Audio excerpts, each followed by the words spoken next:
Hello, everyone, and welcome to State of the Realm. We're on a roll right now in terms of the weekly thing. We probably won't have a show next week because, Ultimate. But, we're here. We're here.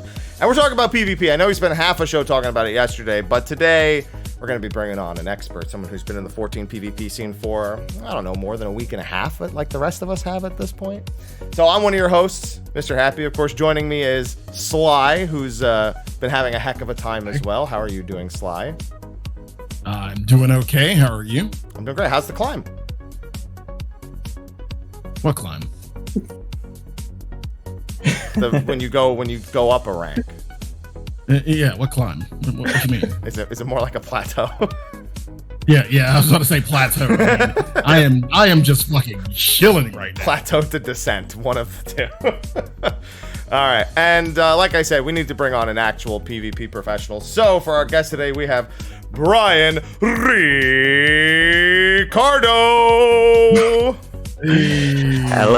Hello. I practiced that a little bit. I haven't rolled my R's in a while. Yeah, I was gonna say, were you gonna roll your R's? Yeah.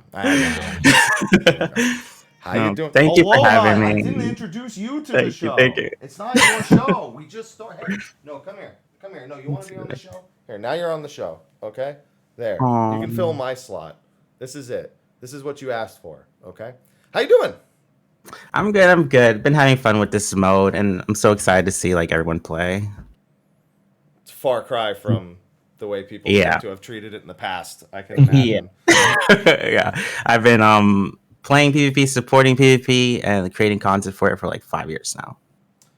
God, it's been a long time. That is a long time. It's been 5 years. Man, time flies. Mm-hmm. Yeah. Mm-mm. All right. I met you guys at 2018 FanFest. I remember that. Yeah. Yep. I killed Aurelia at a match the other day. I don't know if they were pleased about it. I was like, wait, that's his 2018 FRC finalist. Oops. All right. Well, before we get started going into the discussion, quick shout out to the sponsor, Steelseries. Thank you for sponsoring. As a reminder, the giveaways are currently on hiatus, both because of a supply issue as well. Hey, aloha! Steelseries would not appreciate you interrupting the sponsor read. Enough. It'll be back at some point, but thank you to them. You can still use the discount code Mr. Happy to save 12% on a purchase if you're looking for some new peripherals. And also shout out to our sponsors over on Patreon. They don't get anything special for being over there, just our love. And they love us back, I think. I hope. Maybe not. Maybe it's like a spiteful thing. I don't know. But thank you to them as well. Man, this show could be so much longer than 2 hours, Brian, if we really wanted it to be. So much. But I don't... So much. I think we'll probably, as much as this is kind of like a wild discussion of everything, I think we'll try to rein it in. So my first thing is we haven't spoken to you about PvP on the show before. So you've already mentioned that you've been doing this for 5 years. Yeah.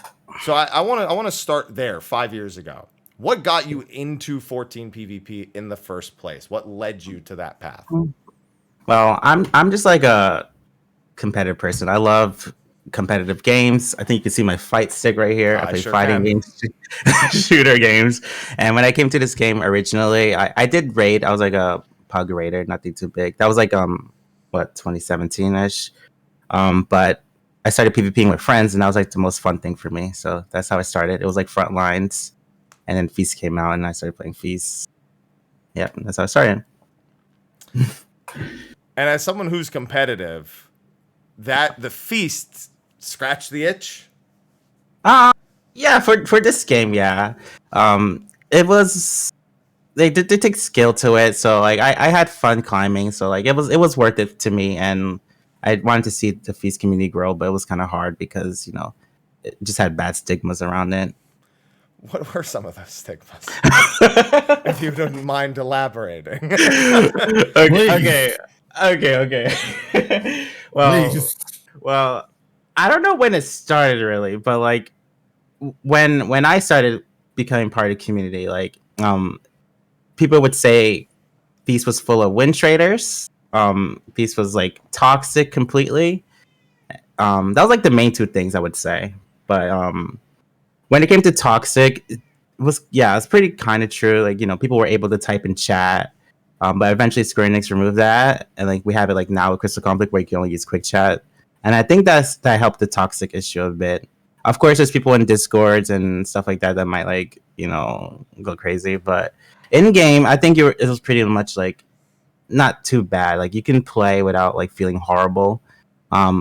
As for win trading, it's always been a small group of people, and I think right now even in Crystal Conflict, it's I assume a small group of people. I'm not totally sure. Ether. I know it's one person with 2 characters. Yeah, I don't know if there's any other ones. Yeah, so it's always been like a small group of people, but that can really ruin your experience. I totally understand when people say like, win traders, let's not even bother. I understand. So, and I think it's up to SE to like better police and stuff like that.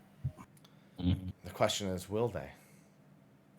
So you said you haven't run into any. I guess it really is something you probably only see in the higher ranks. You won't really see it much on the way up because they've probably already boosted themselves up to the higher point.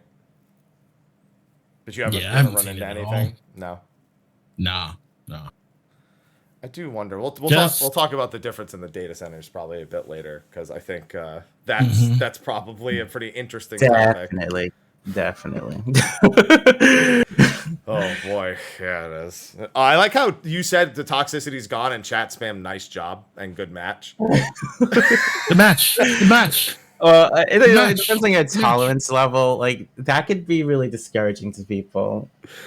But I'm more worried that individual is incapable of playing for the rest of the match than I am worried about the fact that they're spamming it. Yeah. Because they're like, you have to imagine they're tilted a little bit. They're like, good match.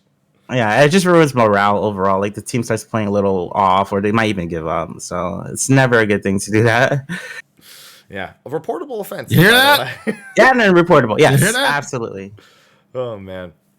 Okay, so you got into the game, you stuck through despite the negative stigmas.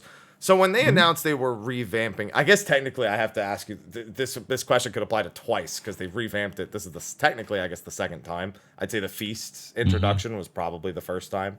It was at least somewhat done.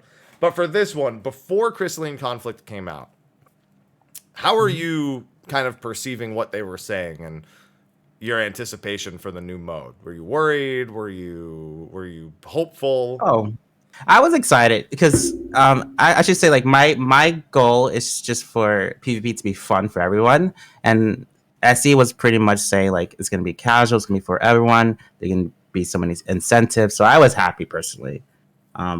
However, that's not the case for every Feast player. That's just my experience and how I feel. But like some Feast players really don't like how Crystalline Conflict is a little bit more casual side, a little bit more for fun. Like Feast was pretty like you have to coordinate, you have to be really hardcore, and this is more like it's like fun. It's not super stressful, short matches, stuff like that. But that's probably better for the overall health of the game.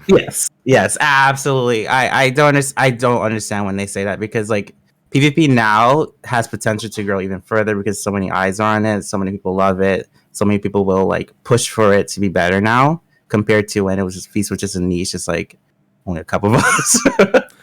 Well, if they're pushing for changes as much as they push the crystal, we might be in trouble. Right. Sly, how you doing over there? I've taken up all the time here at the start. Oh no, don't worry. I have grievances. Don't worry. Do you have grievances? Sly, all right, Sly. What's a grievance of yours? Give me one. Don't. What the fuck is a crystal? I had a feeling when I said push. I saw your face when I said pushing the. Yeah. Okay. What the fuck is a crystal? Like people only know, like the conflict. They get the conflict part of Crystalline Conflict. They forget this big old thing where you're supposed to be dragging back and forth or like pushing to the end. They forget that.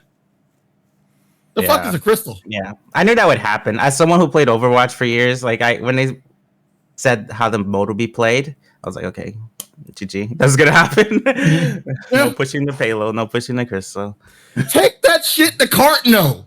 There is slaughter in game. No. They got rid of slaughter years ago. We only have secure C's and shatter. Damn. Never mind. Hakar. They have Onsal Hakar also. Onsal Hakar is C's. Like, it's just C's minus some mechanics, I feel. Take that shit to cart. No. Don't bring that shit in the crystalline conflict. I, by myself, should not be pushing the crystal. While everybody's just fucking off and just, like, miles apart. And I'm like, I'm going to get fucking picked off eventually. Yeah. Somebody better come here and fucking help me. Yeah. I played Bard the other day, and I was, like, straight up malding because Bard can't do damage when you're on the crystal really well. So I was, like, just, like, getting mad because no one would be on the crystal for me. So Brian, while we're on the topic of a Bard standing in the crystal, I'm gonna ask your opinion on something fairly controversial that I've since deleted because it annoyed me to look at. Oh, so I posted a beginner's guide to Crystalline Conflict with some general advice explaining how to move the HUD and like just simple things. One of them was that, well, yes, you want to push the crystal. That doesn't mean all 5 of you get up on the crystal. It means you make sure you have control over it. So if you're arranged, maybe step back and don't walk up into the fight and then just get killed with everyone else. Somebody said that they should always be up with the melee because it makes target swapping harder for the opponent and uses their MP as a resource, as opposed to them standing back and then the Dragoon dying, for example. I saw you say that on Twitter. I need the professional opinion, because I didn't say you shouldn't walk up to the crystal. I covered cases where you would want to be up on the crystal, but this statement, I need the professional opinion of a longtime Feast, now Crystalline Conflict player. So absolutely not. I think it's the melee's job to fall back because they get to use their walls in like almost every single map. So the melee should fall back when they're pressured, and that way, then the enemy melees will push on the range that way. Because what they said makes sense. Like, you do want to have not everyone focus on one target, but you have to make the enemies push, so they're like in a dangerous spot. Okay. That's fine. It's just, I think of how the games go, and I know when they want someone dead, they want someone dead.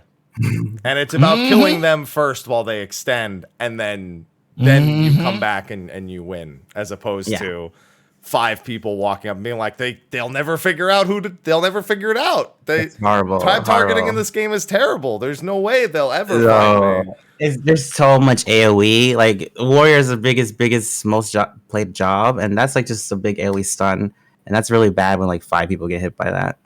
Yeah. Is that on your grievance list, Sly? Is Warrior on your grievance list? Fuck your monkey flip. Fuck it. And a stun that comes out of nowhere. Like, again, show me. Yeah, it's like there's no signifier that you're about to get stunned. It's just all of a sudden you're stunned. Yeah, nothing you can do about it. You can't see where it's coming from. You can just see what's coming after it, but yeah, you can't see where it's coming from, which is really weird. Oh, don't worry. Another stupid thing, and I like doing this. I love doing this. It's like you're the Peter. Here's another stupid thing. You're like, we know what really grinds my gears. You know what really grinds my gears? There are people who will chase you to the ends of the fucking earth, away from the crystal, away from everybody else. I will like intentionally run back to spawn. And there will be an idiot or 2. I like when I get 2 because that's just one less person around the crystal. But they will run all the way back to your spawn just to fucking kill you. Did they kill you though? I mean, if they succeeded, it might have been worth it. I agree with Happy there. Really? I mean, listen, it really depends on what was happening back behind them. Because if they do that and then they turn around and it's like the meme with the pizza where the guy walks in and everything's on fire. If my team wasn't pushing, y'all were doing something wrong because y'all had 2 less people to deal with. and like I just drew 2 people away. Like usually when like, and this is what I mean by I say like when I say there's conflict, no crystal, they'll just focus a person. You don't even give a fuck that they're pushing the crystal. They, like crystal's at 50%. Like we're getting past the halfway point. Meanwhile, you know, I'm in East Bumfuck, North Carolina, getting 2v1 because stupid people only see conflict. Yeah. If you stall them long enough, it's definitely worth it. But yeah, it's worth it. I'll take the L. Like I'll usually take that fucking L. I'm like, as long as if we're pushing, if we manage to push like a good amount, I'll take that L. Mm-hmm. Y'all can be stupid. Chase me, please, please. Chasing a Dragoon double sucks too. Because they backflip, they reverse kill, they heal with chaotic, and it's just and then they LB just to insult you. They're like, I'm up in the air for 5 seconds. I don't care if I only hit one person. Y'all coming with me. Mm-hmm. There's some situations for that. The conflict reminding me of being on Monk, and I'd go and I'd pick someone in the back line real quick and execute them, but then I'd turn around and I'd have 3 allies dead, and I'd be like, they didn't. All right, I guess we lose. That's fine. Oh, yeah. That's the result. That's what I get for not playing Samurai, and I guess having Zantetsuken. That's my fault, I guess. Because that apparently happened while I was gone. Good question. Good segue. Ryan, how are you feeling about insta-kill mechanics / abilities? Okay, Machinist one, I hate it. No, get rid of it. Really? Of all the ones to complain about? The jump? Yeah, I gotta run up for Bioblaster, and you're just like, nah, they can't have a sniping tool. RNG, no. I've lost matches. Yeah, chainsaw. Oh yeah, chainsaw. Yeah, chainsaw. Yeah, chainsaw's dumb. The samurai one, very mixed feelings. It is kind because it feels good. It feels good when it's on your team and they like one shot 4 people who attack them. It feels good, but it's dumb. Yeah. When people get a little at the higher ranks, people start to learn how to outplay it a little bit. Like keep your distance, don't hit Chinten, wait for the limit break. CC the samurai, but it's still, it's inevitable will happen. So I don't know. I have mixed feelings about it. What about you, Happy? I hate it with every fiber of my being. I hate it for a number of reasons. One, it's AoE. That annoys me to know. If they picked one person and killed them, like a samurai in a duel, all right. Even that is still annoying. But it's the fact that I'm more mad at Chi-Ten than I am at Zantetsuken. Because everything about that skill is toxic, and the fact that it also makes you do 100% HP worth of damage just adds on top of it. Because it does it reduces incoming damage by 50%. It does 2,000 damage to anyone who hits you. I think it increases your damage by 20. No, the debuff it applies makes you do 25% more damage to the people who have it applied to them. And then you also get to do 100% of their HP. It's like, why is this one ability so loaded when you have a bind, a stun, 3 dashes, a short cooldown on the dash, a heal on one skill? I'm like, bro, get off of me. I just want to play the game. Not to mention, I'll throw my turret down in a group and I'll be like, uh-oh. I look down, I see the debuff, I go, oh, yeah, that is not right. That is not right, the turret. Given that. Everything that's AoE. You said it before. There's so much AoE. You're like, yeah, we just won't hit the samurai. Yeah. You're a dragoon. You your Skogul, somebody else hits the samurai. You're like, right. There's nothing worse than having that blinking red bar under their job role and just being like, well, I guess I can't kill them until I see that's down. Right. Right. Like some meta game too, like they might hold it for super long just to be like a target that you don't want to hit. It'd be one thing if they weren't so threatening outside of the limit break. If they were like Reaper, if they were like Reaper in the rest of the then I might not mind so much. But they're not. They're absolutely menacing outside of their limit break also. So they just get free reign. It just doesn't. How about they make it kill one person? Would that feel better? It would. I'd still be mad if it's me, but it would feel better if it's me. Yeah. As long as if it's not me, okay, that's fine. Because I've seen I do that as a machinist. I pick people off. It's not guaranteed, but I do that. You know, with the limit break. I would get him to treat it like a fucking star diver, where it just fall off damage after the first person. So 100% with one person, and then diminishing returns afterwards. I could live with that. Maybe. I hate samurai so much, but anyway, I think we're getting a little ahead of ourselves. We jumped right into job discussion. I think we should back up because we were talking about like anticipation going into Crystalline Conflict. Then it came out, and Final Fantasy XIV has always had an uphill battle with PvP. Like you said, there's always been stigmas around, but it's not even just that. It's just had such a reputation going back to the Fold, where it was everybody has one life and the first team to kill all the entire other team wins, and then Frontlines made these giant messes all over the place, and then Rival Wings kind of struggling to get its foothold in. It feels like they've just never had a grasp on what players want or what their game needs for PvP. That doesn't seem to have happened here. This seems to be them grasping what the game probably specializes in. So since it's released, how has Crystalline Conflict treated you? Other than the fact that it's casual, it's more casual friendly. How has the mode actually treated you? How have you seen the response to the mode? Like I said, most people enjoy it. There are some people who think it's too chaotic or too fast to be competitive, but overall, people are loving it. I love it.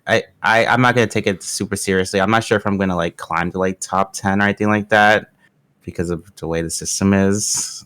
I don't know if we want to get into that now. Don't worry, we'll be getting into that at some point. But I'm just gonna take a chill play. I've been playing a lot of jobs. The job kits are like the best thing about the patch to me. Like everything is really, really fun to play. Almost everything. Swung that conversation real quick. Almost everything. Yeah. Sly, you got something you want to say over there? We'll talk about the kits. Okay. We'll talk about job balance. Oh my god! I didn't think that would be a thing that we'd have to like really discuss about PvP is like balance. Oh, I knew it was going to be more discussion here than it ever was before. Yeah. That's just I think of every FGC discussion about characters and counterplays, and League of Legends and Overwatch. It's like it's ingrained into everyone wants to know what's best. Even Feast had like a meta. Like every season was a little bit different because they always like buff or nerf something a little bit. So that's why I have faith that they can like balance this out. This is just season 1, right? They can do better. They can do better. I think. One would hope, right?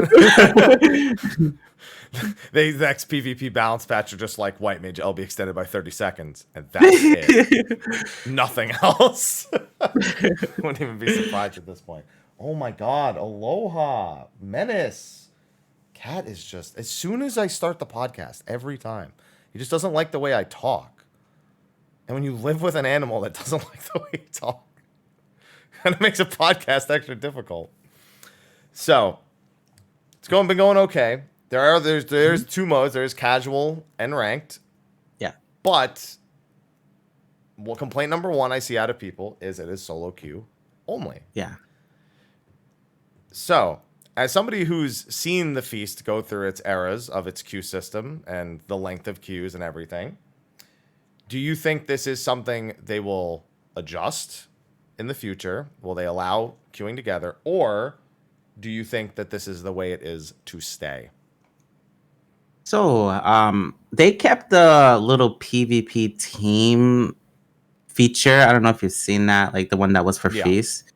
So, if they kept that and Feast is gone forever, I have feelings like they'll probably use that for Crystalline Conflict in the future. I don't know. Do you think it'll be a mode? It'll be a separate rank mode from like solo rank. Okay, yeah, I think so. That's how Feast had it. But that's just theory. Like I don't really know for sure what they're planning. They would definitely have to balance it first because like playing with a team of people who are potentially using voice comms and stuff is completely different than just a solo queue experience. Sorry. Yeah. So 100%. yeah. Yeah. And I think that we'd probably see a different set of jobs probably come to the front, given that some jobs don't operate as well in solo queue. They at least mildly more difficult in solo queue than they probably would be in a team environment. But I think more specifically, people are curious about even duo queuing into the traditional mode that we have right now, whether it be casual or ranked. I don't think they'll ever do that personally, but where are you on that front? You think because it's 5? Because it's like it's an awkward number? Is that why? I think they.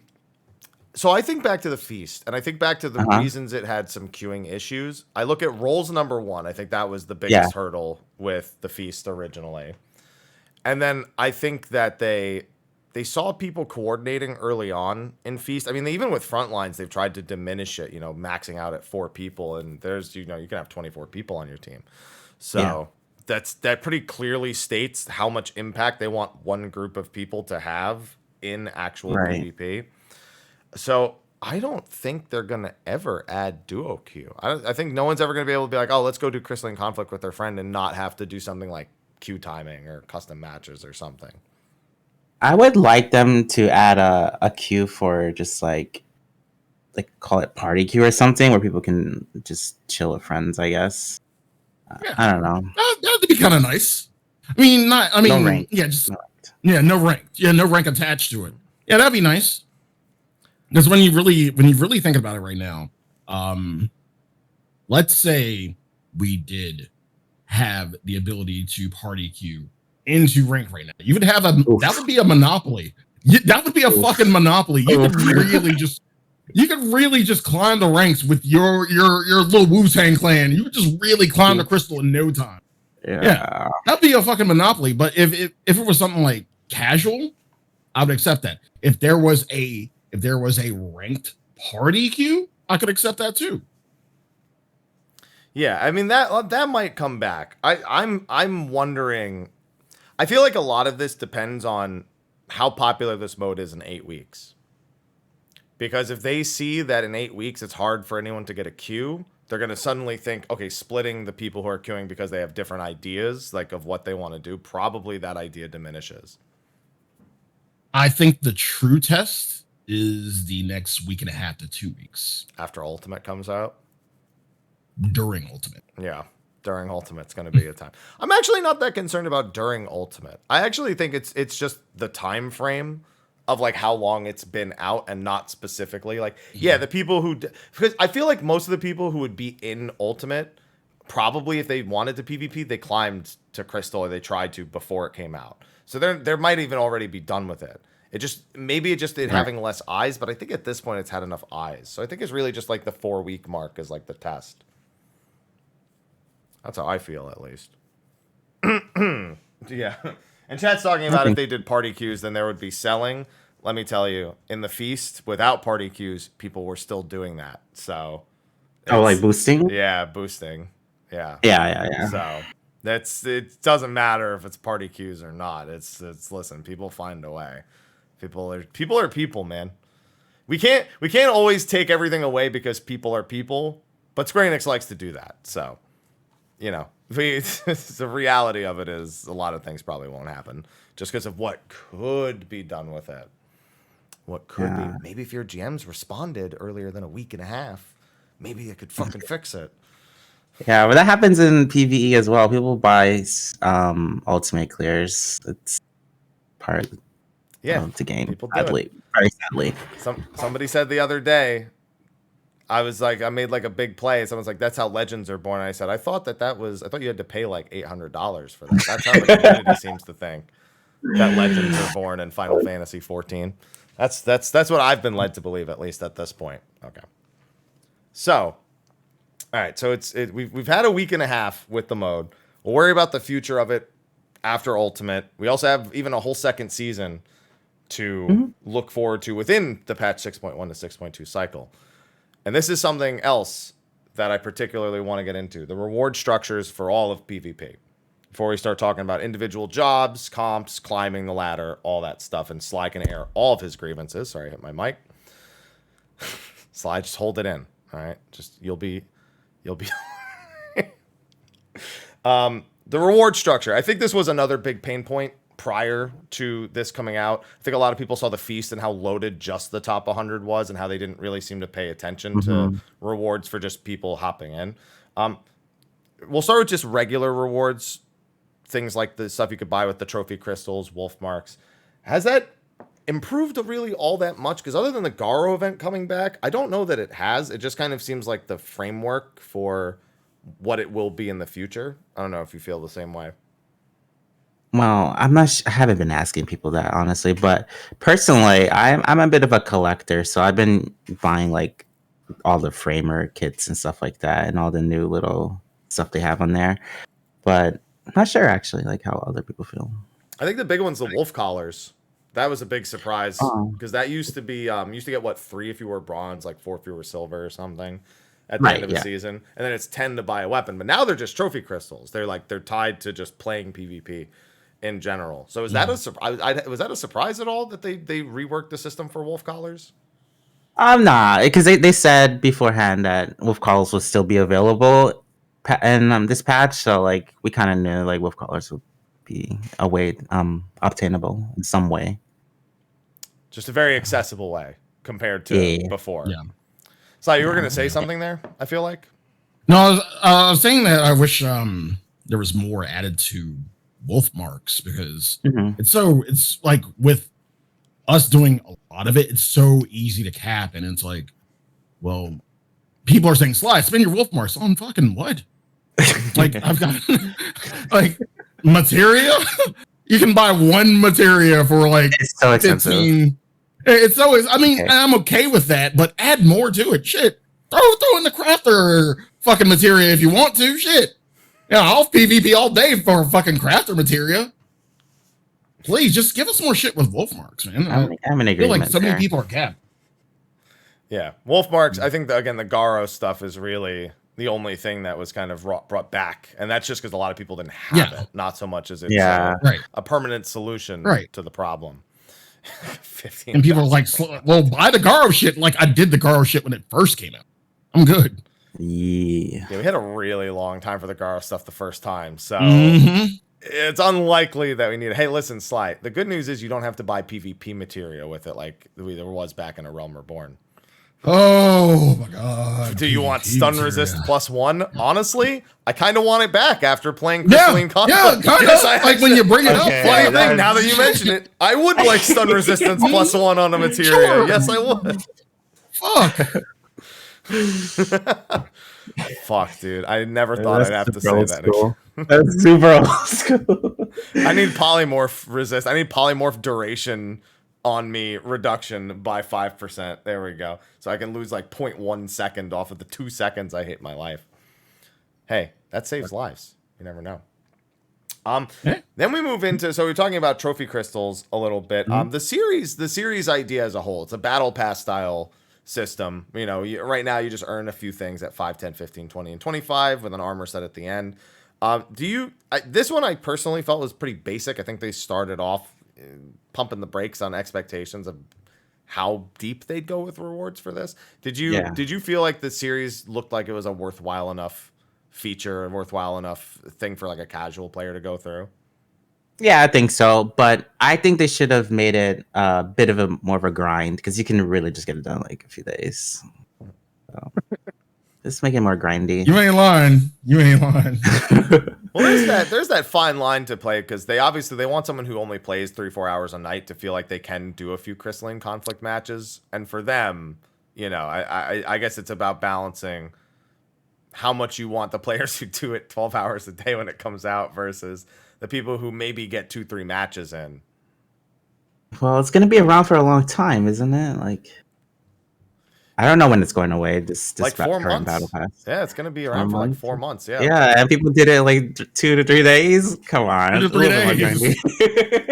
A little bit more grindy. A little bit more. I think we should probably look at it less in days and more in individual hours. How many hours did it take to get to? Because realistically, once you're at 25, you're done. You're not done at 30. Like, you might not finish it till 30, but you're realistically not done at 30. I'd say that probably took based on win-loss, like 40 hours total. Probably. That's pretty in line with a lot of other reward structures in our game. At least other than maybe like Ultimate coming up, like Fresh Ultimate. And maybe Fresh Savage for like, middle core groups. So what are you thinking hour-wise? Based on that. Let's go 40 hours if that's what it currently is. Kind of clocking in around. Is 60 too much? Like 60 might be a fair extension. Yeah. That's not a lot more. Just win and it'll be over fast. It doesn't matter. Just win your matches anyway. You can't lose. Just every win, match. forehead. Come on, you can't lose every match. Okay, add one more thing. Well, happy. This is you we're talking about. There are some people who just really gave up first fucking day because they lost every match. True. Shut up. See, he has no fucking comeback. None whatsoever. Just play the game. I mean, it's so hard to talk about that because I'm done. there's resources, right? Like people are trying to help others like improve, but sometimes it's just really hard for people to get past losing. What can you do, right?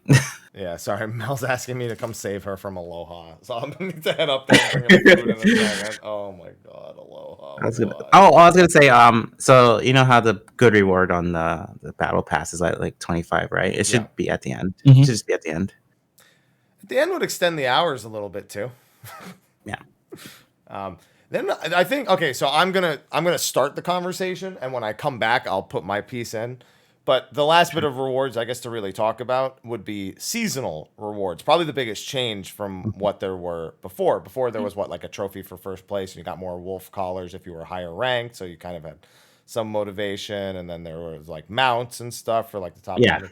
But now it's really focused on the new feature, the adventurer portraits, and that kind of acting as your trophy to say like, I showed up, I placed, this is what I did. Also, on this particular season, they do have the season Roman numeral on them for 1, implying that we'll have one for 2, 3, 4, and then it'll just like, it's like being Grandmaster and WoW. You get the title and it says for what season it was. Except now it's your adventurer portrait that tells you. Is that, as a longtime feaster, is that an adequate thing for more than a single season? Okay, now while you explain why or why not, I'm going to go save my girl. It's just not. Even just in general, like the adventure plates is not nearly as rewarding as like a mount or a armor set that's unique. But people, there are people playing it and climbing for fun. But I think they should try and like make the rewards a little better, so for long term. Right. And I agree. I would accept like a really, really cool looking glamour over an adventure plate, because fucking adventure plate. I don't want to see your crystal adventure plate and then your ass. I'm sorry. Like, no. See, what kind of fucking reward is that? So it's such mixed feelings. Go ahead. Yeah, it's such mixed feelings because like, people complained about feature rewards being like unobtainable. So if they did have it as armor again, like Feast did, would people be happy? Would people want that? It's so hard to tell because there's so many different people having like different feelings about what the rewards should be. Yeah, I'm not sure because so the whole reason I climbed this first season, I wanted Crystal. I didn't want top 100. Mm-hmm. But what's funny is I wanted Crystal because the portrait plate was cool. That's what I wanted. So from that perspective, okay, you got me to play. Yeah. Then it was fun, and now I'm still playing. So the problem is going to be, do I want a season 2 crystal plate that's the same plate? Is it a different design? Is there something else in there? It's tough. Animations? I don't know. Because like the thing I think of, like when I think of like an animation, like a really good like crystal portrait, it's like, okay, if you want something really, really good that signifies, hey, I got crystal, I'm really that good, make it an animated like border where it's like crystal it's like you, and then it's like, kind of like you're behind the crystal and the crystal breaks, and then it's your portrait. That shit would be fucking fire. That's all the games do.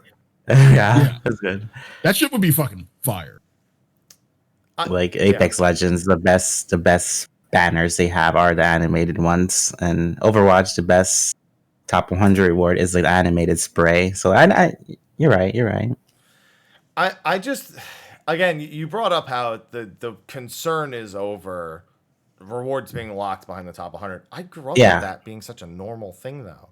So, like, I have to shut my brain off of what literally makes common sense to me is to give the top 100 more exclusive stuff to try and think about the masses, and it sucks. To me too. Like, I would love for top 100 to have like super unique stuff still, but I'd rather this game stay popular than like satisfy the tryhards.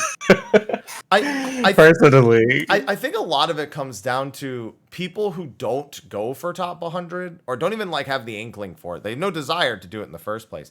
Kind of latching on to those reasons you mentioned from the feast, like people who cheat or win trade or whatnot, and they just instantly decide it's not worth trying to be in that crew. It's not all those people. I mean, there's a lot of people who do just play and go, and it doesn't matter. Maybe they get 100, maybe they get 30. It's whatever. And the couple of people that are in there are also just in there. I think also alts kind of discourage people. I think people are aware that people climb alts into the top 100 and they have the same reward across multiple ones. So I think that if they ever want more exclusive rewards, they probably need to approach it in that regard. And they probably need to approach it a little bit closer to the way they did in Ishgard, where the reward for like participating again to try and get like a top crafter rank was so negligible that no one would realistically try to like do it season after season unless they were just bored or really liked it that much, just to discourage it. It's just really, really tough to get it right. Even if let's say that you took the rank 25 reward, it's armor in the season, and you just added a palette, like something with like different dyeable parts of the palette, or like it's like a slightly edgier like look to it, people go nuts. I don't know. Just give the top 100 cool shit. I've never gotten it. I wanted Dreadnought mount. I wanted Aulus's fucking mount, and I went, but you know what? I don't want a PvP, so I guess I won't have that. I didn't fucking go to the forums and write a thesis about how it was improper. That's basically my life. Just like hearing all the negativity about that for years and years and years. Like, so I don't know how to feel about it, really. I don't know. I think we need to see Square Enix probably crack down on the people who are abusing the system the most before we can, I guess, really. Oh, true. Absolutely. Like right now, Crystal Conflict is the ranking system is just straight up worse than Feast was. Like the fact that the points go so high, there's like people in 8K. That's just crazy. There's no fall off. We have 0 point people playing with like 4,000. That doesn't really make sense either at the moment. So yeah, I guess that's the next thing we can talk about, though. I guess is the ranking system, because this isn't just Crystal. I'm sure you're referring to in regards to the ranking system. I'm sure you have some commentary on the climb from unranked up to Crystal in the first place. I'm okay with the star system. I see what they did there. They wanted people to feel comfortable with playing and just, you'll eventually get there, right? But like the crystal rank is where the top 100 is going to be. So that one's the one that needs to be like, make sense. I see. I'm thinking of the star system, and I think the fact that there's no variability to it is a bit of a knocking point. You win one, you lose one, you win one, you lose one. In some games, winning one and losing one kind of keeps you around the same, but you can net a positive, essentially. Right. You can also net a negative, but you can net a positive. So the idea of like the overall performance maybe affecting how bad a loss is or how good a win is might yield some sort of benefit. Like if you lose a game, but you manage to take the enemy checkpoint first and you pass the 50% mark, maybe only lose half a star on the loss, as opposed to losing a whole star. That way you don't feel so bad about those ultra swingy games or something like that. You're saying bonuses for like little things in Performance. Yeah, performance. I mean, they're already parsing us in there. They have to have a way of tracking that you. I think also isn't the series EXP also sort of, is that based on the length of the game, or is that based? I don't remember, because you can get like 250 on a loss, or you get like 700 on a loss. I have not been looking. I leave matches so fast, and I don't even like look at the series stuff. Okay. Yeah, I got. Oh, it might be based on the level of your series level. Okay, that would make sense. Don't talk to me about draws. I don't want to talk about draws. Sly doesn't want to talk about draws. Do you lose your win streak on draws? Yeah. You sure fucking do. Everybody gets. Wait. I've heard one other person this has happened to. Have y'all ever heard of a 100 to 100 draw? Nope. That happened to Sly. Yep, sure did. It went into overtime right as they got into the base. It didn't count as a win. But that means they've had 100%. There's literally no way for the losing team to. We had to take it 100. We had to take it 100% just to draw. You can only lose or draw if you're on the losing team at that point. It's so specific. Like it's incredibly hard. Let me. I'm so confused. I'm putting this shit in the chat just to show you. I'll put this in the Discord chat just to show you. But yeah, I was confused as shit when that happened. I'm like, you mean to tell me we took this all the way from the brink and we tied? We fucking tied? Yeah, that happened. And then you lose your win streak. Yeah, and you lose the win streak. There it is in chat. I see it. Oh my god. 100 to 100. I saw Sly. He's like, yeah, Sly, you can get a draw. He's like, look at the top of the screen. And I was like, oh, that's, wow. Okay. Okay. Can you explain to me how it went to 100 and it wasn't over? So here's what I'm assuming happened, because I think I remember this match. We pretty much stopped them from, and I thought this was like at a 99% point. We pretty much stopped them before they could win. I thought, like, yeah, it's 99. We could, like, 1% unfuck this, and we kind of did, and we did. We eventually did. But it counted the 100% for them. And I'm like, you know what? I would have accepted if you would have given them the game.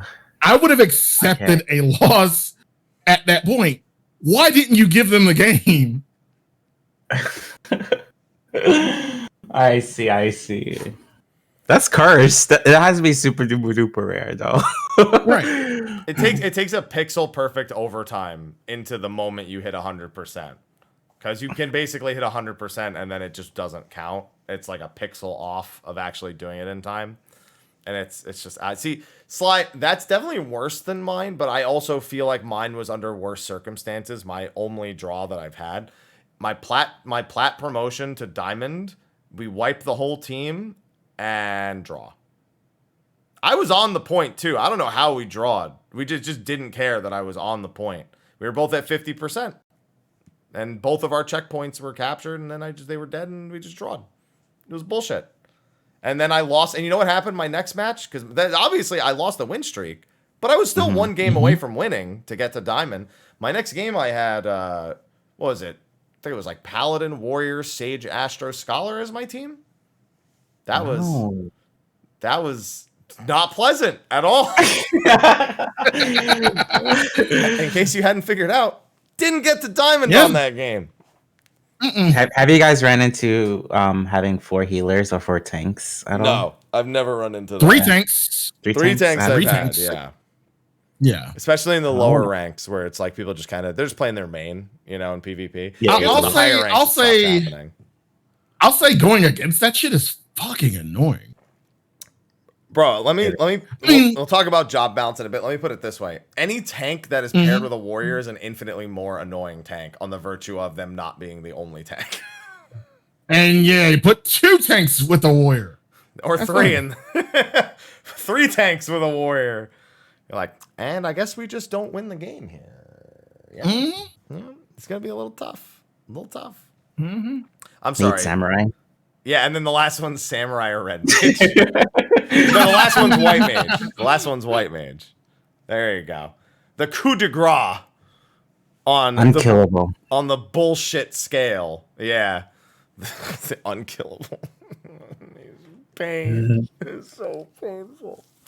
Well, hopefully they give us an idea of what they're thinking of for future seasons. I don't think we'll see anything major for season 2. I think it'll probably just be portraits again, and that's going to be in 6.18. Surprised they're doing 2 seasons, not a preseason.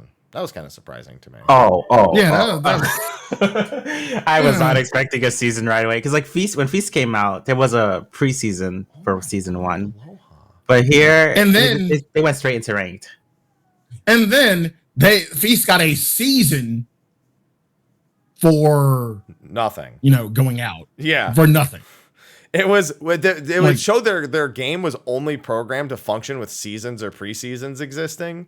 So they just put it in a preseason and said, yeah, I mean, there's never going to be another season, but our game literally has to be in season or preseason. That was so weird. You know how many people thought that was like an actual preseason?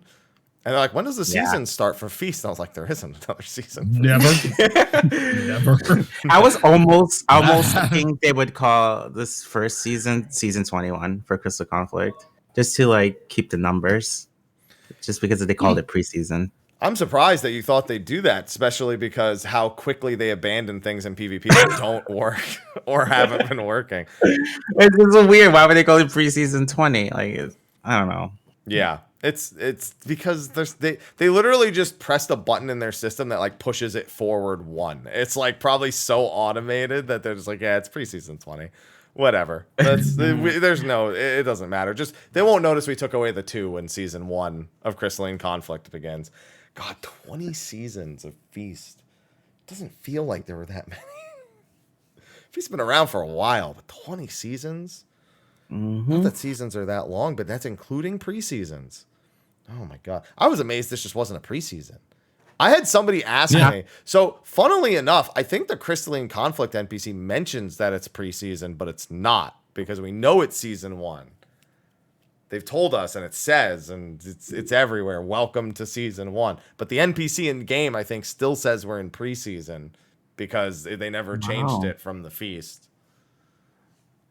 So. Very strange. I really thought we'd just get a preseason here and then a season in the second half.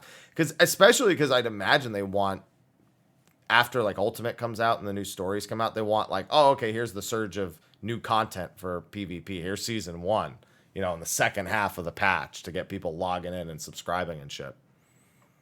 I was more thinking for balance reasons. Like they can test the jobs out in preseason and then we go into ranked. But just go straight into it. Go straight into it.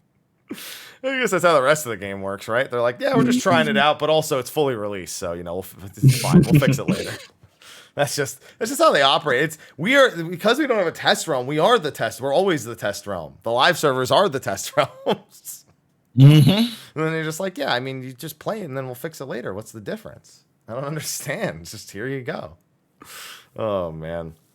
Okay, so reward structure, all set. Now we have to talk about actually playing Crystalline Conflict.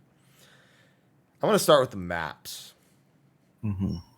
Now, maps are a touchy subject in Final Fantasy XIV because it feels like criticizing them is tough because they'll just delete them. If we've learned anything in the past with Final Fantasy XIV PvP, you can kind of like something and then they just delete it because you said one not nice thing about it. All right. Do we think that's going to happen to any high map in particular? I don't know. I don't think they would do that. But you're right. Like they've deleted so much PvP things in the past. We lost a Fold. We lost Slaughter. We lost Astragallos. We lost. No, it still says it's on hiatus. In game, it still just says, oh, it's just not available right now. And only for 4 years. We're not talking about the Rival Wings that got taken away. We're talking about the first version of Rival Wings that still says it was, quote, on hiatus. For 4 years? Yeah. And still more. And then Lycanweed, and then the original Feasting Training Ground. Like, so much maps and modes have been taken away. I don't know. I feel like these maps, if they could just balance, right? Like, if something's... I don't know how SE operates, honestly. I mean, realistically, what was wrong with the original Feast map that they couldn't have just rebalanced, but instead they made a whole new map for the Crystal Tower looking one? The size ended up being a problem. Like, it was too big for the changes they did with the jobs. Like the the PvE hot bars were like the thing in 3.x and Heavensward, and then 4.x they changed everyone to have individual PvP kits, and that was like the big thing that had to make the maps change. So that made sense. But yeah, they could have just balanced it. Yeah, maybe. I was gonna say they still like. Tell me, is it better? Was it more effort to make a whole new map, or to maybe just dial down the map they already had? Real question. Sometimes it is easier to start over, and given the architecture of the game, maybe it was easier. You know what's funny though? Because you played a V8 Feast that had two different maps already. Yeah. Because there was like the big version and the small version for 4v4. Big version was so much fun. I love the big version. Yeah, me too. If you guys never played 8v8, we used to have an 8v8. It was. I remember. And basically, the difference was the bottom part around the center. There was a bottom part. There's like a little part you could climb, and then you could jump down and like LOS people from there. It was a pretty fun map. I would like maps that size again if they're going to do 8v8 related stuff or 10v10 related stuff in the future. But I mean, could they not have just shrunk the 4v4 map when they made changes in some way? I don't know. Maybe they couldn't. Maybe it wasn't reasonable at that point. Didn't they not only just make one map for the Crystal Tower? Didn't they do like 3 randomized ones at once? Yeah, they did so much changes. At one point we had a circle map. This is the one I remember the most. The circle map. The Crystal Tower was circle. There was walls that were randomly generated, just based on when you queue. Just random. But there was big balancing issues with that, because you'll hop in and like the strategy would be just to kite, because there's no end point. It's a circle. So like people would just kite at the end and you can't reach them because there's no end point. And that also made like jobs like Paladin like just like god tier. That's so funny. It was crazy, but bad balance. Fun. I have a random ass idea. Okay. Can we get Trial EX arenas as maps? I don't think they'd be opposed to it, but they'd have to be like I could like the final room in like the first coil against Caduceus with the fucking raised platforms. They have to be weird things. Yeah, and they'd also have to be blown up because those are too small. Obviously, those are too small. But they're too small. But like, yeah, but like have them have the primal or the fight itself as a environmental hazard. Yeah, you're at the bottom of Titan's arena, and then bodies start falling from when you see him doing like the jump attacks, and then you see the arena shakes because he landslided up top and he just knocked the body down, and the impact point is it's gonna kill you. Imagine putting it in actual people's other queues. Like somebody's actually doing Titan, and you're just like, I found them. Chaos mode. Let's go. PvP chaos mode. Or steps or final steps of fate. Is Nidhogg as a just fucking Nidhogg. Listen, after what they've done with Volcanic Heart and Cloud9, I really wouldn't be surprised if they decided to go more thematic. If we have jump puzzles that are just like randomly, like they're like, oh, we're gonna just deface these national monuments, no big deal. Let's just jump along the ancient ruins of the Nimians, or up a statue that is it's not meant for this, but we're gonna do it. What if we get a fucking Aglaia map and Bayergot just knocks you the fuck off? Dude, Bayergot's map could be a PvP map. Just the fucking hammers just come out everywhere. Yeah, just the hammers come out and just knock you the fuck off. that would be amazing. Bro, let's get these three maps. Let's at least get these 3 maps right before we start thinking about new maps. At least a little bit. Holy shit. First, we have the Palestra. What was that? What was that, Brian? I had a feeling that they would do stuff like this because of Rival Wings. Rival Wings had like a little bit of PvE elements into it. The Hidden Gorge, I mean, specifically. It's okay. Nobody remembers the one before. It's been gone for too long. Ilani, Happy wants that enough as a fucking map in general. I don't want the lightning planes ever in this game. Hell no. We have them in this game already. It's for one fight. We have it for Ramuh, for Eden Ramuh. That's the Thunder Plains. We'll just go back. It's fine. No. All right, so for the maps we do have, first of all, we have the Palestra. Does anyone else find it weird that Sharlayan is like, by the way, we're all about knowledge and scholarliness. By the way, here's our deathmatch arena. They're all about sports in fucking Sharlayan. Let's go. They have a university crystalline conflict team. What is the Sharlayan University crystalline conflict team called? Don't say the forum. Don't say the Xanarkand Abes either. Come on, give me a name, Sly. You're the one who watches college sports. What would their mascot be? God. I mean, wouldn't it be what's her face? Valiant or something. Yeah. The Sharlayan Ewers. There you go. The Ewers. Yeah. There you go. Their mascot's just a giant book. Biblios. There you go. Oh my god. Owls. Yeah, that would work too. The owls or the Ewers or something of that capacity. There you go. All right, that's the college team.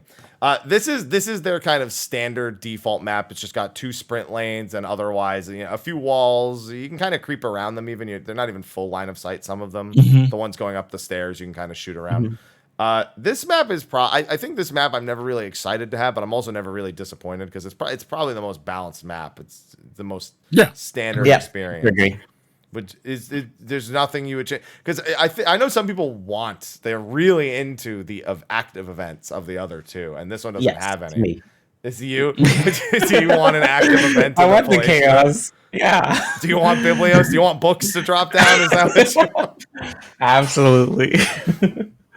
Yeah, I mean it's strange because we don't really treat the sprint lanes as environmental hazards, but they are kind of treated as such. We see that a lot considering the way they're organized on each map. And this one being just a mirror map, I don't know. I do wonder if they'll make any changes to this map or if it's always going to stay. I always have to wonder what Square Enix is going to do because it's a big fucking question mark. It's the biggest question mark of my fucking life. And I do wonder if they'll find any complaint, if they'll find the feedback of the other 2 maps leads them to make any changes to the Palestra, given it's so basic. I wonder as well. You don't just wonder, you're hoping. Do it. I want to stun someone else into something. I want to bind them under that. I just want chaos. They're gonna reposition it so that the Thaliac statue just like dumps water and fucking washes people off. Oh my god. Yes. Yes. Okay. To be serious though, like there does need to be like one like not crazy map. Yeah. All right, that's fine. It can stay the Palestra. Maybe they'll make seasonal changes to the hazards. Maybe Volcanic Heart will have a different. Maybe they'll just do different hazards for all of them when they can't do new maps. Maybe one day Volcanic Heart won't have one and Palestra will have one. They'll just always keep it even. Speaking of which, Volcanic Heart. I don't know if I like this map. I love it. I don't know if I do. I love it. I don't know how to feel about it. I fucking love it. I fucking love it. I love it when I have time. Oh, you fucking when I have man time. Over here. Yep. If my team gives me time enough to like, I'll just fuck off and get stacks real quick. Let's see how many I can get. 5 or 6 is good. Anything past 8, that LB is a fucking murder weapon. And I fucking love it. So you're a Dragoon. It's a murder weapon at 0. What the? No, it's a murder weapon at full health for everybody. it doesn't change what I'm saying. It's a murder. Your whole limit break is designed to be a murder. You don't need it. Get away. Yeah, dude. Get away from me. Yeah, dude. Get the fuck away from me. No.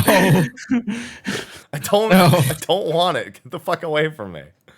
Oh man. Yeah, so this one has one big T-shaped sprint lane. It's the shortest run between the actual endpoints as well, because it's not entirely mirrored, it's only flipped in one way. But the big thing is, of course, the bombs dropping in and doing Bomberman style explosions, and they do like 20-something thousand damage or whatever, 30,000 damage. I thought I did, 30,000. Yeah, I the last time I got hit by it, I was on White Mage and I had Protect up, so it didn't do as much. Yeah. So I couldn't remember exactly what the number was. Mm-hmm. But see, I love that about this map. I like when the environmental hazard is something I can use my skill to play around. I can stun people in it. I can drag people into it. I can slow them. I like that. I don't know if you guys like it. Brian, I already know, likes that, and Sly at least likes to play Pac-Man after. You know, it'd be nice.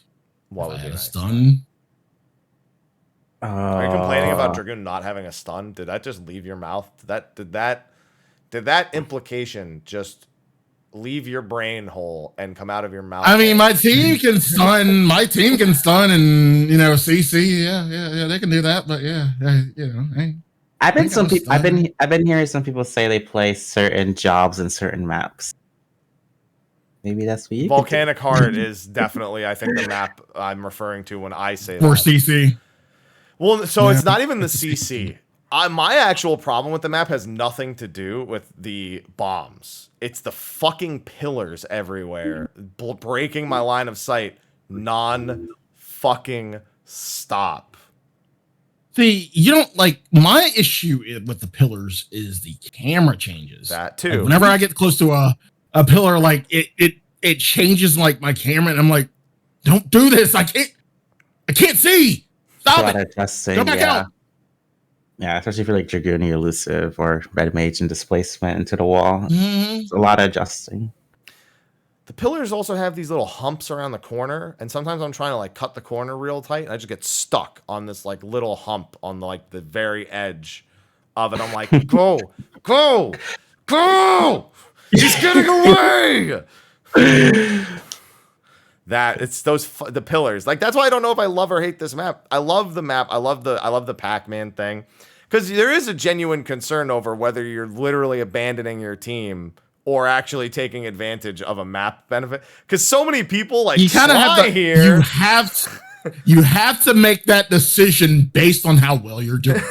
Absolutely. You have time. If your team is giving you time, yeah, fuck off. Go get some fucking stacks. Come back and fucking murder people. Sly, I've watched you leave 5v5 team fights to a 4v5 to go get stacks and come back. No. I've watched you do it. I do that.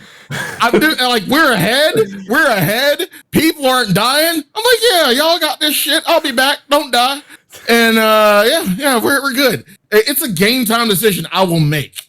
Like, if we're behind, I'm not going to do that. I'll maybe get one stack if it's behind me. But yeah, if we're ahead and like, I ain't got to worry about shit, hell yeah, I'm going to fuck off and go get stacks. Come back and murder people. Come back and your whole team is fucking dead. And now you're like, well, I have 20 seconds left. I guess I'll just try to limit break them right at the last second. Yeah, I'll just limit break. I'll let them guard, and then I'll limit break, and maybe I'll get something out of it.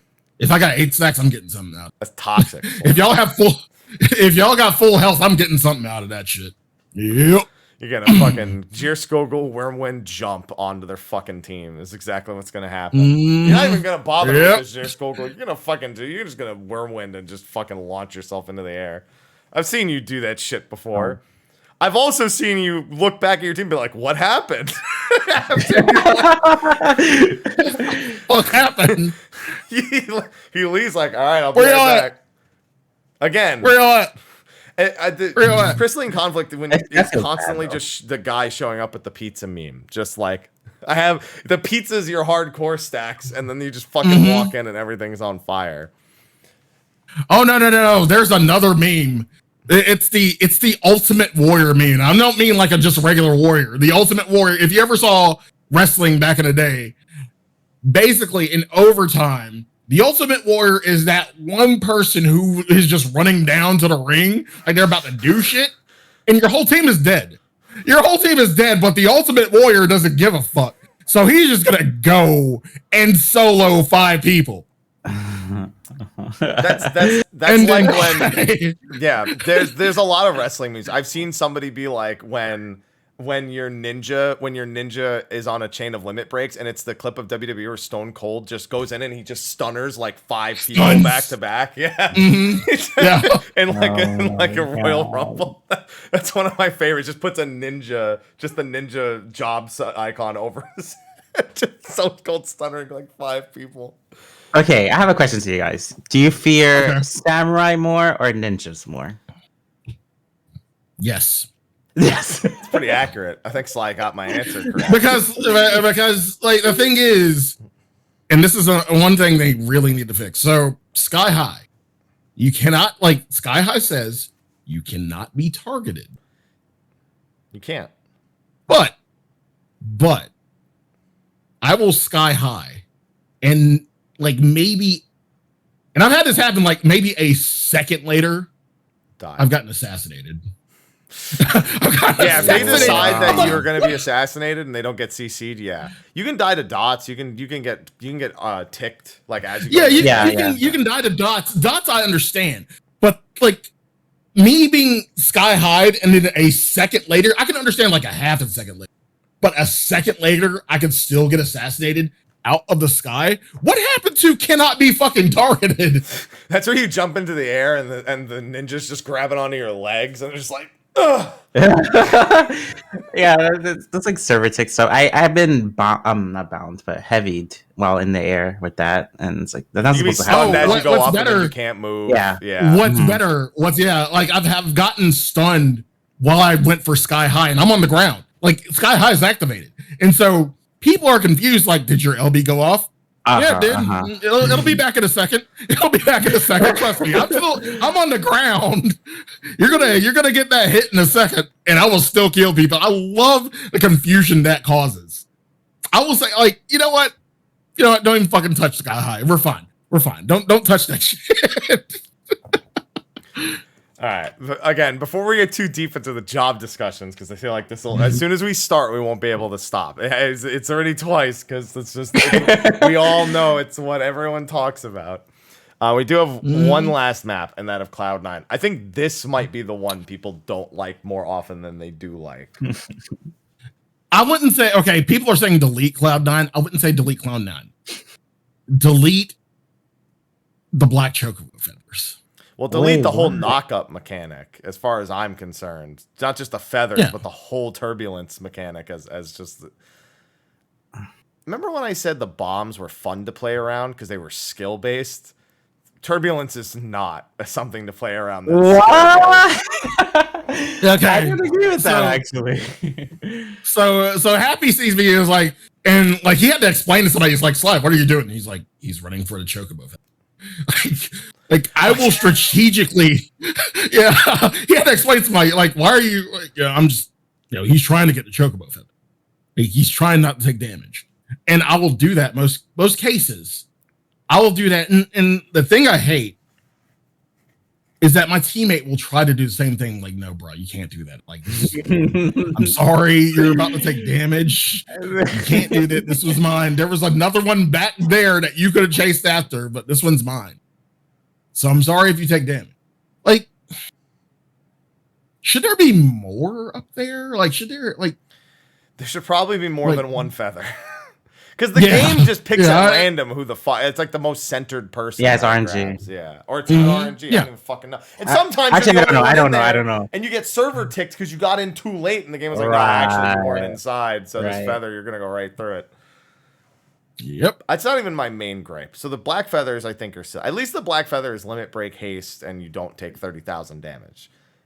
But then you have the alternative, which is guard or take 30,000 damage. And I feel like while you could argue that yes, once everyone's burned their guard to stay safe, how you play the next 5 seconds is very important. That's what I was gonna say about strategy. I also think it's just bullshit that it's guard super horrible mechanic to like avoid the damage or 30,000 damage. Yeah, that LB's coming right after that fucking turbulence. And I have other problems with turbulence. I turbulenced as I hit the ground, and my LB got canceled because it was too close. It still kind of treated me like I was in the air, but I was on the. So I just lost my LB. It just didn't go off. So I like got it in the air, hit the ground, did it on somebody else, and it was like, no, that doesn't count, and my LB gauge went to 0. I've seen some long. I think Sky High will. Yeah, Sky High will. Oh, Sky High's Dragoon can go fuck itself. They literally do it right before turbulence goes off, and as soon as they look who's in the air, and then as soon as that person hits the ground, they fucking come down from Sky High and insta-kill them. Dicks. Almost feels intended. That's how well it synergizes. It's probably working as intended. I just don't think that this guard check mechanic. Not that in the tornadoes afterwards, I love them and I hate them also because they break guard as well, and then they do like 15,000 damage. So, and then I swear they got fucking tracking in them. They've got a fucking pilot in the god. There's another player who's spectating, who's controlling the fucking tornadoes. I know they're there. You gotta love that 6-man. The tornado is the 6-man. Like Happy, you just saw that one match. Happy, it's like, yeah, the tornado is really playing for your team, Sly. Like, yeah, you gotta love the 6-man.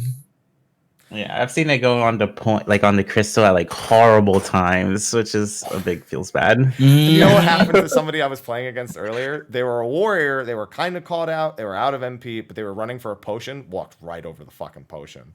Literally just hovering over the nearest potion. They're just like, dead. Dead. Very fun. Tornadoes can go.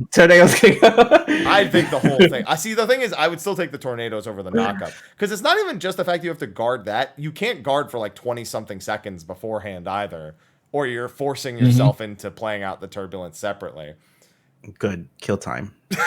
Brian just sees red. He's like, balance. I'm not here for that. I'm here for that. No. That map you should play the fastest just because of all that. But yeah, I agree. Listen, I guess I mean that map is what I streaked up to Crystal on that map, so I can't complain that much. But it doesn't mean I felt good about it. I'm sure a warrior who like pulls someone through a tornado is like, no, this map's great. This map's great. Look at this. See, that's skill. I did that. That was me. Son of a bitch. Yeah. Okay. So that's the thing, though. Like, is that fair if certain jobs play better on certain maps? I don't know if that's fair or not. I think it depends on the degree to which there's a difference. They made the maps this way, so they can unmake it, Sly. I wouldn't even mind if Turbulence just fucking threw you in a random like direction on the ground. Like it could throw you forward into the team or back. I'd rather that than being thrown up into the air and taking 30,000 damage. So I just feel like it's just annoying. It's just annoying. It has nothing to do with, it's just fucking annoying more than anything else. And I want it gone. But at the same time, when I think of ideas for other maps like you're talking about earlier, I'm like, man, I would have such bullshit ideas. People would hate this. But I can't help but think about it. What's your idea? I mean, I just mentioned the Thaliac water like fucking blowing you over the side because it flooded the arena. Thunder planes would just be fucking lightning bolts everywhere half the time. There's a thunderstorm coming through. Better fucking dodge. Need a map. You need an ice map. Yeah, ice map. You fucking slide all around. The whole fucking arena floor freezes and you just fucking... Shiva map. Shiva map. Oh my fucking god! Just kill. There's so much they could do with this, and everyone. I think people should have their perspective of it just being for fun. Like, let's just have fun playing the maps. I want to. I really do, but the fucking turbulence is making it hard. Rainbow Road the map. There's no walls. I guess you can literally just run off or get knocked off. No, that would, you know what? That would have to be the ice map. When the ice on the ground, there's no walls. You just fucking slide off. Oh my fucking god! It's so it's funny now, but it won't be funny when I'm playing on it and I lose because of this bullshit. Because I don't know how to feel about it. I just get mad. But I guess it's like getting mad when a Dark Knight pulls off an entire team in front lines. You know, you're like, yeah, well, I knew there was a gap there. I knew there was a Dark Knight there, and I still chose to be here. And if you haven't seen that clip, it's wonderful. It's a front lines clip of 2 Dark Knights pulling off like 8 people off of the side of the tall part of the front lines map. Wow. Like this meta? Yeah, Like yeah, 6.1? just recently. I think it was a JP Twitter that did it. I tweeted it. Oh. Yeah. They both TBN'd. They walked up to the side. They casted the pull in. They jumped onto like a medium rock, but it pulled everyone to where they were when they were in the air, and that was just dropped them all the way to the bottom. Wow. What I've been doing is use Reaper. The one-time Reaper's good. No, hysteria them off. They're just Hysteria on the ramp and then walk off. Wait, did you say the one-time Reaper's? I heard that. I heard you slip that under your breath right there. The one-time Reaper is good. Listen, there can be more than one time. It's rare, but Right. there can be other times where they're good. It happens, I'm sure. Or you mean the one-time dancer is good? Yeah, I got shit on by a really good dancer the other day. Dude, I forgot that the charm hits you from if you're in range and you leave like a mile away, it still catches you because you were in the start. And I was so annoyed. Oh, so annoyed. That being said, now I feel like we can finally talk about jobs. Because I think this is probably the part people are talking about most. And the frustrations with the upper jobs and the disappointments with some of the lower jobs. Yeah. So, Brian, since you are our PvP guy, we'll go off your tier list. So, start with, the job that you feel is on the top, and we'll break this job down. We'll break it down. Okay.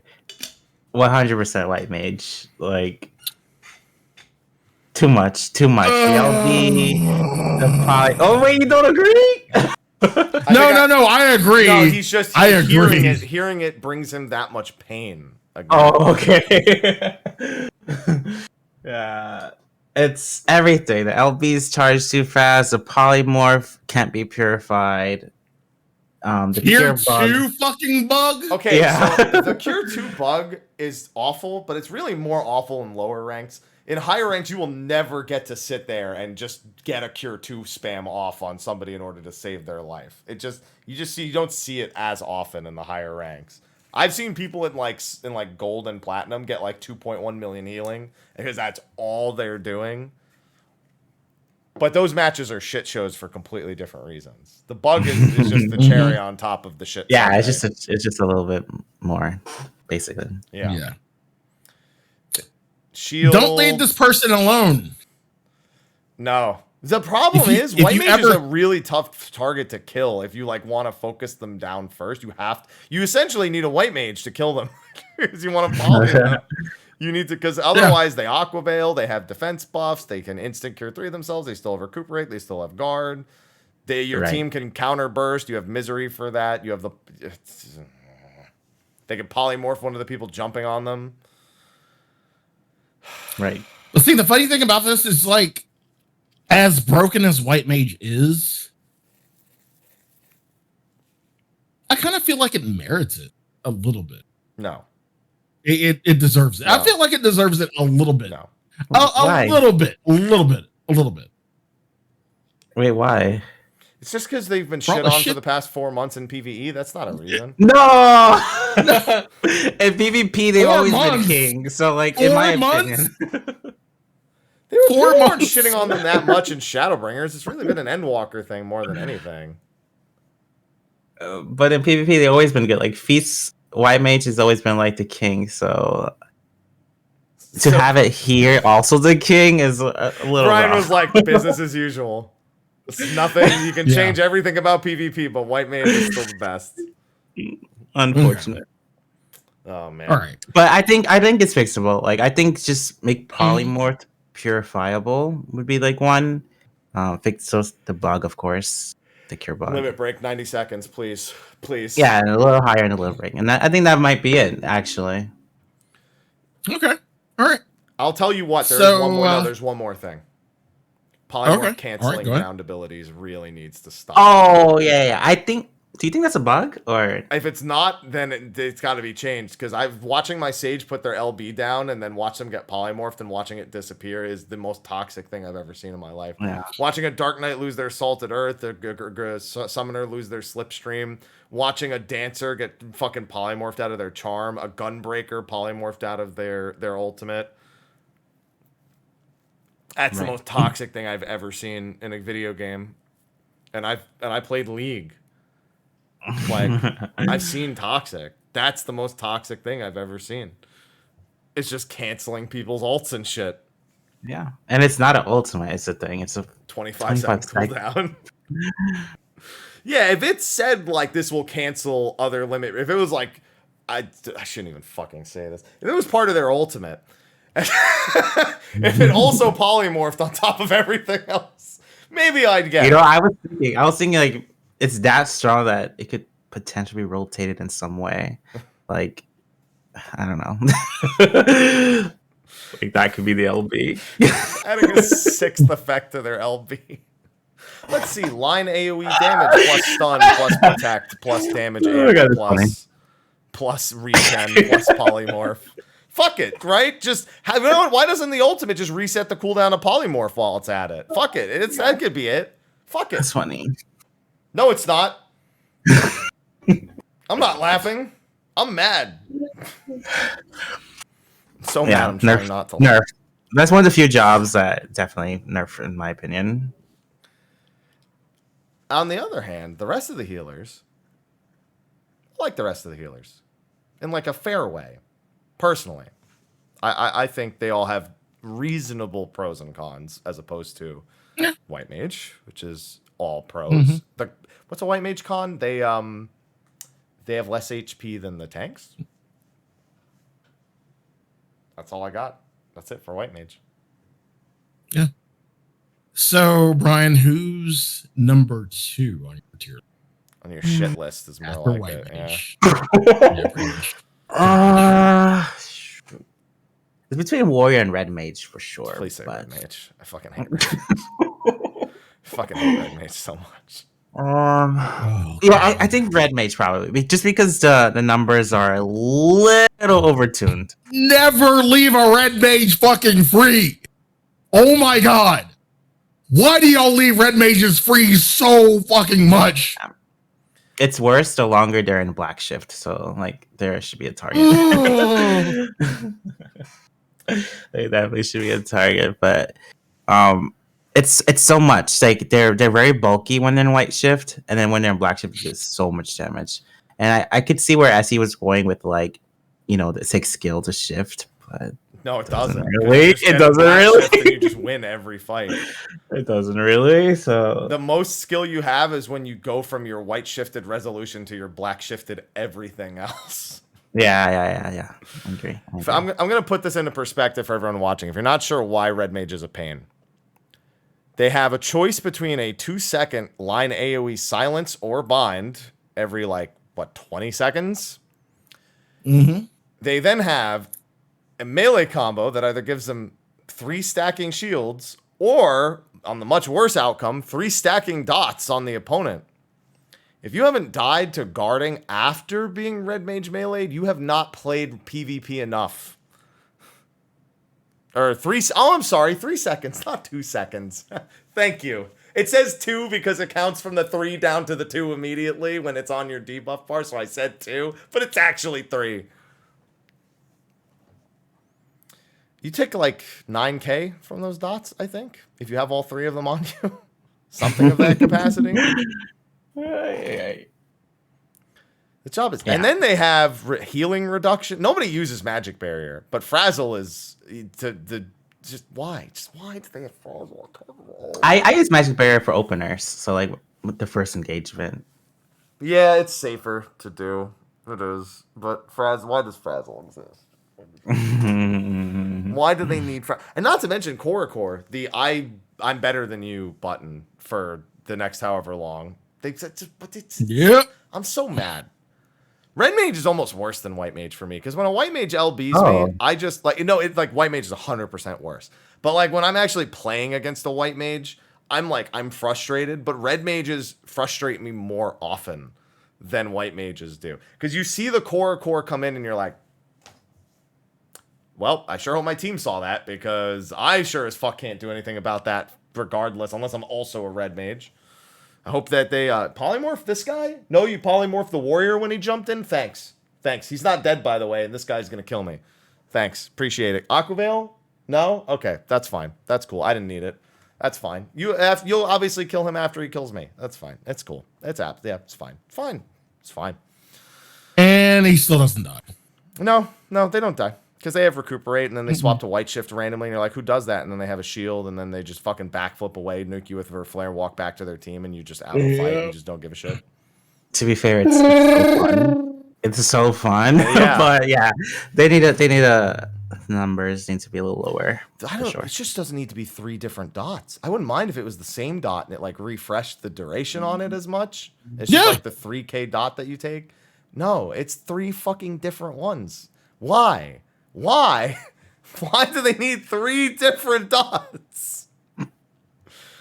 And then they have a team fight LB on top of it. It's like, what the so they're the best duelists. They have a team fight LB. What are you doing? And they're mobile, because you can get out of there. Yeah. You can get out of there so easily. Fucking core. There. So we go from red mage to what you said next. Warrior. Fuck your monkey flip. Eat a fucking dick. I agree warrior is a pain, but I don't worry about them nearly as much as I did when I first. I think when you're new, warrior, they're not a worry, they're just fucking annoying as shit. Annoying is worrying sometimes. Yeah. They control the pace very well with everything they have from the LB. Which is why I'm glad I have one on my party every time I get one. Like, yeah, but the enemy fucking annoying as has shit. One too, Sly. That's just as bad. No, yours is always worse than theirs. That's how PvP games work. My Yasuo 0-10, their Yasuo 10-0. That's their classic. Yeah, they have so much everything, like the stun and then the pulling and then the LB breaking shields, which is really cool, but very powerful. You're like, oh, my downside is that I can't guard either. It's like, yeah, but you're immune to every CC. You have healing built into your kit. You're doing double the damage with all of your GCDs, and you still damage amp me and reduce the damage I deal. I don't care if you have a downside. I'm fucking angry. All right, I'm the one yelling now. Yeah. The only thing I'll say about Warrior, the reason I don't worry about them as much at the higher ranks, they get turn and burn so easily. If they make one bad monkey flip, they're done. In the lower ranks, I love it. I love it at the beginning of the match when a warrior will jump in. Like that's just they just painted a target that is just gonna get eliminated in like 1.5 to 2 seconds. Like they just jump in, done. Fucking done. Yeah. Right. And I'm usually worried, like when I'm looking for the one dumbass who's gonna jump in. And sometimes it's gonna be the dumbass from my team who will jump in, and sometimes it's gonna be that dumbass warrior who just jumps in and monkey flips in. Okay, sure, great, thanks. First kill. In the lower ranks, though, it's like lower rank players panic whenever they get hit by anything. So if you're stunning them every 15 seconds, like, and they're not doing the same to you, it completely ruins the pace of the game for the opponent team. So on that note, warrior is probably one of the easiest jobs to get through the lower ranks with. Yeah, and people group up a lot at the lower ranks. Yep. Sure. I went into a casual match. You know what it was? Everyone except me. It was Volcanic Heart, the pillar that's closest to the crystal. Just literally 5 stack and a 4 stack, and I'm over here just like I'm not gonna be a part of this. Yeah. All right. So after warrior, who's next on your list, Brian? Okay. I think ninja, not samurai. Ninja. Okay, so ninja at the higher ranks is all about like just waiting for someone to LB and then you execute the entire team. Yeah. And there's nothing you can do about it. That's what Dyrus did. Yeah. Dyrus, so Yep. I don't know if you guys watched Dyrus.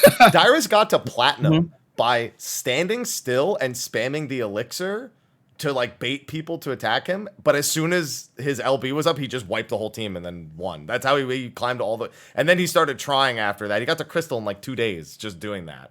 Nice. He had like 100,000 damage done total across the whole like 7-minute game, but he had like 11 kills, so he didn't give a shit. Yeah, it's so samurai. So let me just talk about ninja, I guess, first. Yeah, it's they're like the assassin. You know, they're very mobile. They can survive really well, and then they can do that, which is just execute the team if they work together with their team. So that's why it's more scary to me, compared to samurai, which is, you know, they do the solo kill everyone and people fall for it. yeah. And just for me. For me, it's how much, honestly, as much as the ultimate is the I'm gonna just end the game now button, how fucking annoying they are outside of their ultimate. They're fucking range DPS. They're just like fucking throwing shit at you the whole time. Get over here and fight me. Come over here. And then when they finally do fight you, you know what happens? They have a shield, you die. Have a heal, and then if they're losing, they invis, jump away, and you're like, I don't fucking know where they went. I'm just moving on. All right. Yep. I don't know if it's overtuned though. Do you think it's too much? They have 2 back-to-back stuns. They have a fucking dot, an AoE dot. They have a shield. They have a heal. They go invisible. They drop target. They hide. They assassinate. They kill you from under 50% guaranteed. Yes. Yes.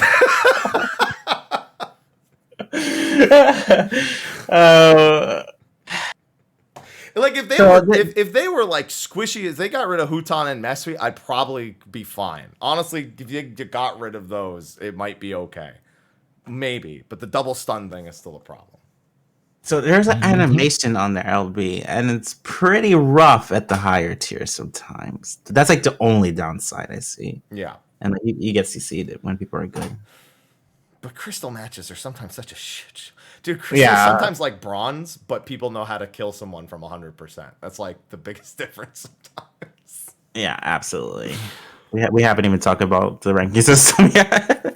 We briefly touched on the stars earlier. Sort of. I mean, yeah, we also touched upon like matching you up with people similar ranked in like crystal. Oh yeah, I guess I did mention that. But I mean, it's just, you know, it's exemplified. You know, it's just some other issues with it. It's still to touch upon. Fucking Ninja. And then from Ninja we go to Samuel. Yeah. Did you say Satan? Samuel.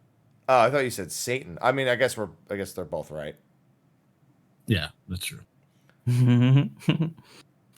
Good old Samuel. Yeah. High AoE damage. Right. The insta-kill is the biggest thing though. Yeah. I mean, they're pretty strong outside of that, but they're like reasonably like counterable outside of Zentetsuken. Yeah. They bind, they stun, they burst. They are dangerous. They're easy to play. And Chi-10 sucks. I hate Chi-10. Yeah. I don't know why they have that. I don't know. Just stop. Just stop. Stop giving tools like this. Don't do it.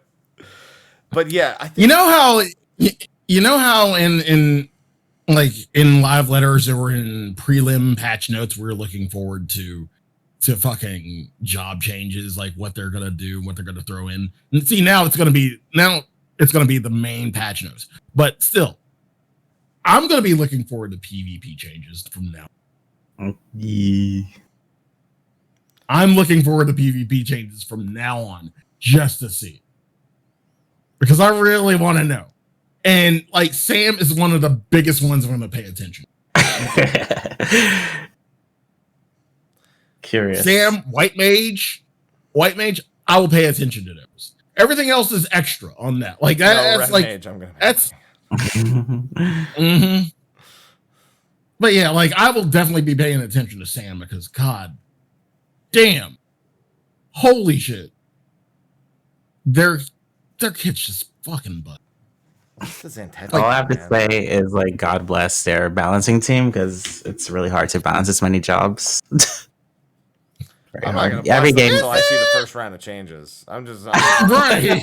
I'm waiting. No blesses until we get those first PvP patch notes and I see the changes and I'm like, okay, that's fair. That's fair. That was needed. That's bullshit. That always ends with a that's bullshit. Mm-hmm. Yeah. Yep. That's fucking bullshit. Which brings me to who's after Sam? After Sam is probably. I mean, so here's the thing. I think after Sam, any change they make is more reasonable. They're not like systematic changes to like the way it works. Like Dragoon, people would argue Dragoon is up there with the other 5. I would agree. I think Dragoon is easier to approach. But like, were you gonna say Dragoon, Brian? After Sam? Yeah, probably. Yeah. Here's my thing. Oh my God, Slide. Here's my thing with that. Just accept it. No. Here's my thing with that. No. I don't think it's as up there as people think it is. I can still hear you. It's just a bit. I agree. I don't think it's so. Those 5 would be S tier to me, and then Dragoon would be like a A+. A tier. Yeah, A tier. To me. Dragoon is basically what Sam is in PvE. We bring damage. That's it. Yeah. There's a balance. There's a little bit of a balance. It's how you bring the damage that's annoying as fuck. Yeah, like we have no CC, nothing. Our CC is killing. Not even our CC. No, that's it. So our defensive is only for us. Our like Horde Roar only for us. That's it. Outside of that, just damage. We have self-sustain and chaotic. You get a little bit of defensive after Sky High. Outside of that, it's just damage. Good luck, have fun. You have no stun, you have no silence, you have no CC, what the fuck ever. Just kill people. Sly, I actually have a question real quick about Dragoon. I just want you to clarify something real quick. What's the cooldown on elusive jump? I actually don't know personally. Elusive, you have how many seconds? Just give me the cooldown. I don't need to know anything else. Just give me the cooldown on elusive. No. I'm trying to math it out because you elusive, you have so many seconds after first mind's focus. And even then, that's limited. Like I hate the fact that first mind's focus is so fucking limited. So you use it and then you first mind's focus, but you don't use Wormwind, and it's just gone. Sly, what is the cooldown of elusive jump? I need to know this. Was it 10 seconds? It's probably 15. Sly, do you understand that every 15 seconds you jump in, you're 20 yalms away and you do 20k damage, and I want to kick you in the face? Have you forgot about that part where you Jir Skogul from away from the fight, and then you Wormwind from away from the fight, and then you jump into the fight, and then everyone's doing 50% less damage to you, and then you hit them with a Heaven's Thrust, and then you Nastron. Oh, it's 20 seconds. Okay, that's a little better. Thank you, chat. And then you die because they've killed you in 3 GCDs because just you fucking asshole. You don't have any CC except murder. That's your CC as a Dragoon. Yeah! I want CC! No. Why don't we have our old Brian chatter? Completely agrees. Brian knows that's a mistake. All right, see, here's the thing. High jump is basically spine shatter because it leaves you in place. Regular high jump, just you jump, you go back out. That's why if it worked like that, I'd actually be so mad if they also could jump in and jump out. Like I would be so mad if. So high jump. High jump is they just eat all the resources of the team, and then they just murder you. Because like the problem, what ends up happening most of the time with Dragoons is they Wormwind thrust the point, whoever's on the point. And it's like, it's not one person. It's like 2-3 people. Nope. And those people probably guarded because they're fighting over the fucking point. So they can't just look like, oh, I guess I'll just guard this 20,000 damage that I'm going to take.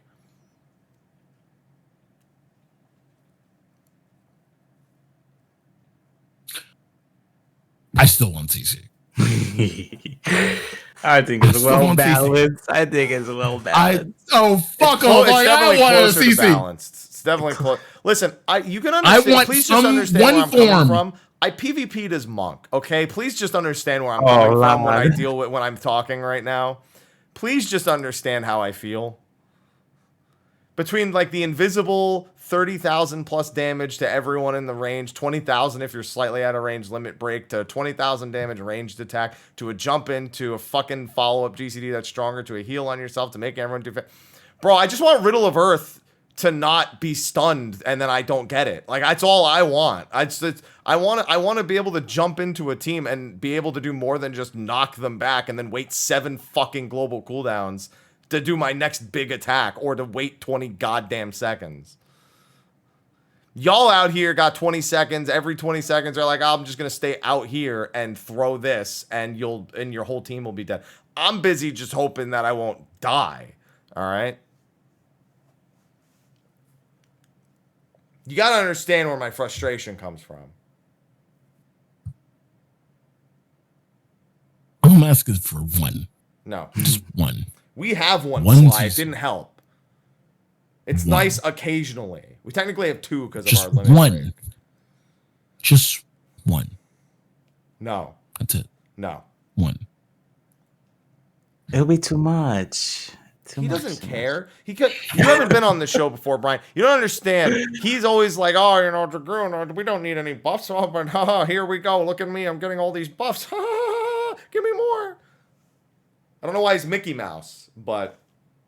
Yeah, I'm not Mickey Mouse, and I'm never asking for shit. But this is the one time I'm asking for shit. I need comfort. I need comfort. This is all I have. This is the one time. This is the one time I'm asking for just one. Okay, how about a heavy? Sir. No. Can you have heavy? No. Not even. No. Heavy's nothing. No. Here's the problem. If they change those other 5 jobs and make them less toxic, Dragoon becomes more toxic. Because by virtue of being untouched. Right. That's what's going to end up happening. That's my concern. Stop. Sly. That's not something to thumbs up, because then you're next on the chopping block. You have to understand. You know SC, right? Yeah. SC doesn't do like nice little balances. They go from top to bottom. Reaper's going to go from bottom to top. It's arguable who's worse, Reaper or... I think because Reaper's LB might actually be better than Monk, but Monk gets their LB so often, and it's just an assassination tool. It's weird. For melee? Yeah. It's tough. They're pretty close. Reaper just has a team. Their LB is just so much more usable. I guess that's the way I would put it. I don't know. I think Monk... You can tell what Monk design is. It's just to like harass one person. Reaper, so like, what are you doing? Yeah, somebody said earlier, as a Reaper, I just harass the back line. I was like, and as a backliner, I just keep hitting the front line. I look at the Reaper like, dude, your team is dead. What do you do? Get out of, just get out of here. Just hold on, I'm busy. Stop tickling me. Then a red mage jumps on me after the Reapers jumped at me. I'm like, never mind. Nope, I'm out. Red mage, leave me alone. At least the other casters are a little better. Like, Summoner is mildly annoying to play against, but I'm never really like... Like, they have a bind heavy kind of combo thing that's a little annoying, but this... I'm not worried about them. They burst. If you don't play around Bahamut. The only thing that's kind of weird is that they even have Bahamut and Phoenix. I don't think I've ever seen Phoenix used. Ever. Maybe there's a reason, but I've never seen it. I don't know if anyone else has. Maybe in casual matches. I'm not even sure. Is Phoenix only healing? I don't know. It's not only healing, but it's like it's less damage in exchange for being more supporty.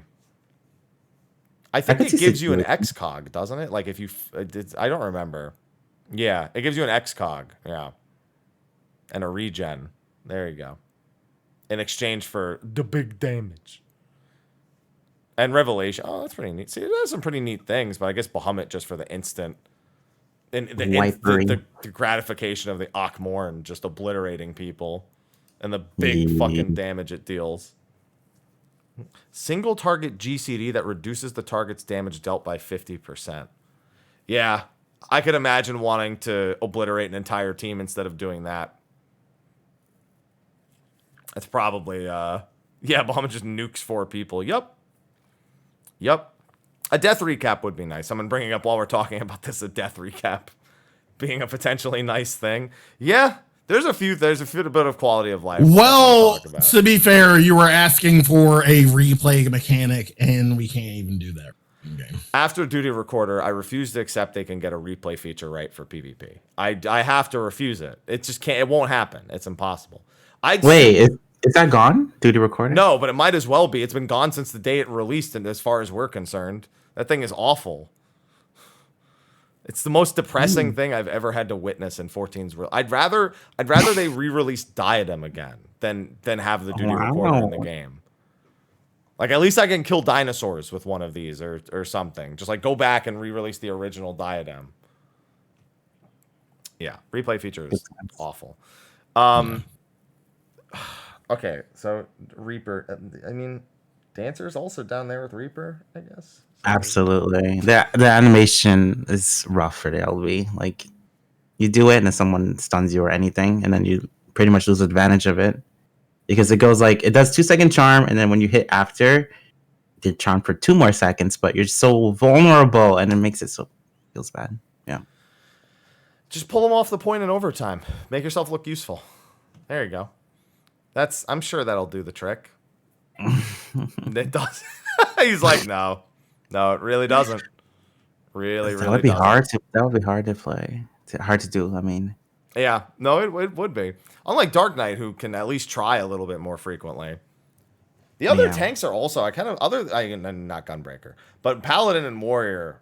I mean, Paladin and Dark Knight. I kind of like both of them too. Paladin, we're still not sure about the intervene. I don't think it's supposed to have a stun. I think in other languages it doesn't mention having a stun. It's only in NA where it has the typo.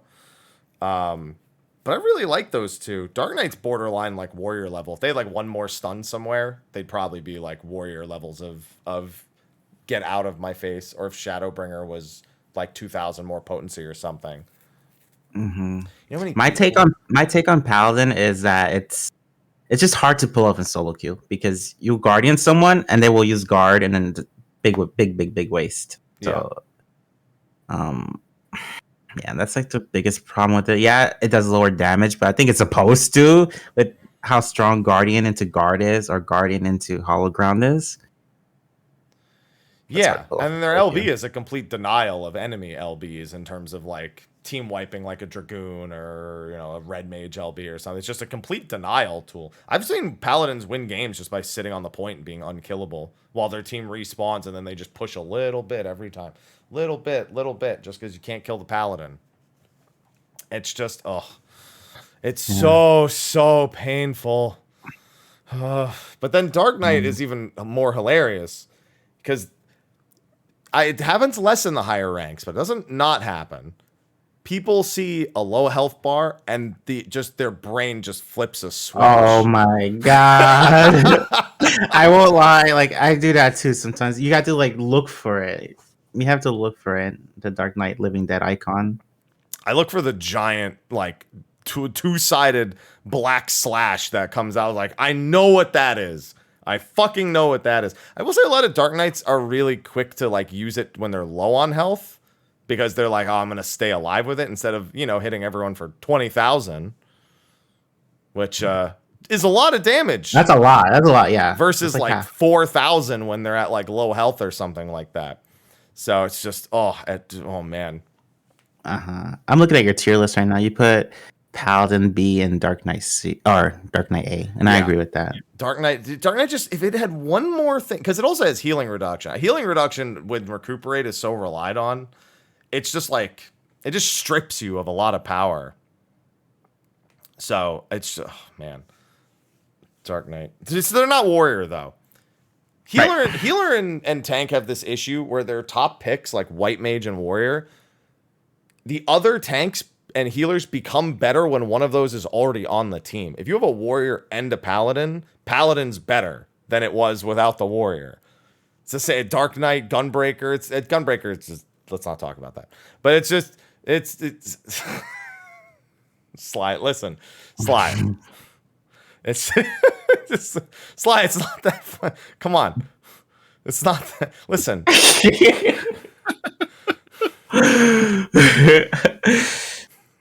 Okay, so let's talk. Can we talk about the problems with Gunbreaker? Yes. Okay, what do you feel is the worst thing about it? It is blue for no reason. Listen, I know the job icons are not really indicative of much. Like even Sage realistically doesn't do a whole lot of like none of the like I guess White Mage does, but like it's not really like the real thing you're there to do. It's kind of deceptive to the job and the role. But with Gunbreaker, you choose between being a good DPS or being a much worse tank or support. Those are your only choices. Yeah. basically whoever you draw in Junction, you like kind of turn into it, like kind of like Blue Mage Mimic a little bit.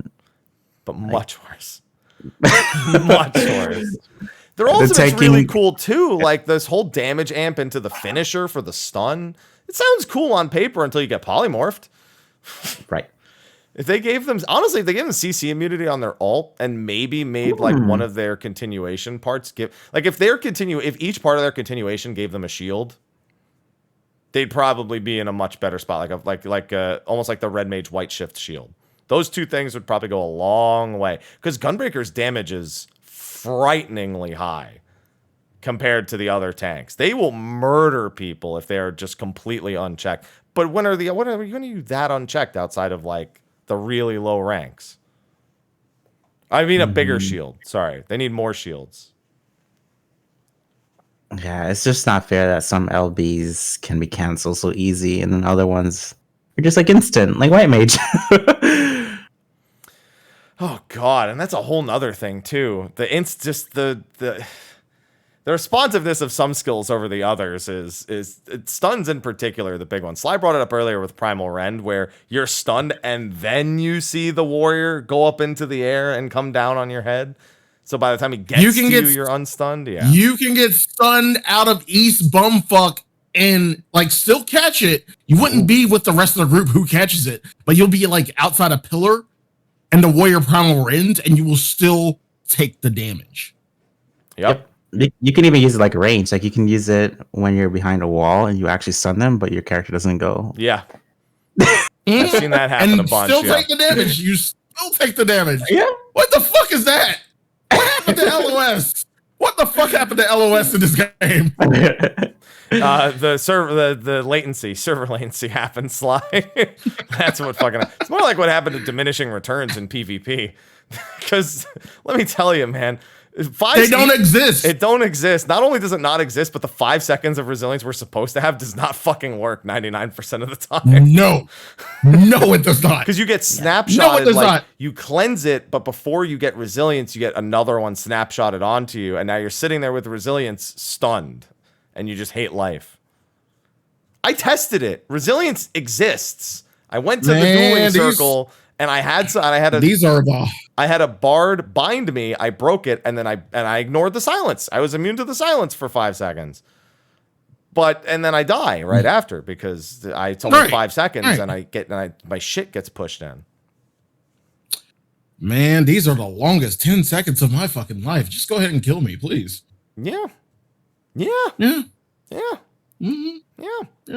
Guard does the same thing. It's like, hey, I'm guarding this, and the game's like, not yet, you aren't. Oh my God, I've seen my character floating, but I'm not actually guarding. Like, I've had that so many times. I'm guarding, but I'm taking like hell of fucking damage. Did you really guard? Yeah. There's a lot of the little it feels like things that they probably didn't reprogram from Feast are the things that are most problematic, because this feels like a system that was put in the game in 3.0. You know, it doesn't feel like the responsiveness of things like Primal Rend, which are new, Afflatus Purgation, which are new. It's all the old things. Knockbacks also. You know, like if you go to knockback and you're like, oh, they're looking there. they're facing that direction. I'm gonna knock them back that way. But then they fucking walk behind you in the time it takes to be knocked back, and now they're back with their team. Yeah, I think the game is gonna be like that forever. Listen, I've seen that they've improved some aspects. I just have to believe that some other ones can still be improved. Oh yeah, and guard, please, for the love of God, put it on cooldown as soon as it gets pressed so you can't double tap it. For the love of fucking God, just start the 30-second countdown and just let me have my 5 seconds. If I want to cancel it, I'll use something else. Yeah, cancel something else. Yeah, absolutely, I agree with that. Thank you. Please. Holy shit.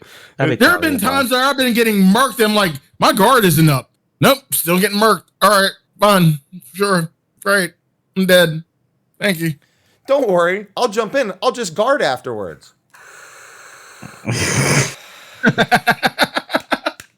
Had that happen to a Dragoon in one of my games earlier. He came around the bend on Palestra. He's like, oh, this was a bad idea. Let me just guard and walk out. Nope. He died. He never got to guard. That was never going to happen. We didn't even stop him. It just didn't happen. Just didn't go off. It's fine. Oh, man.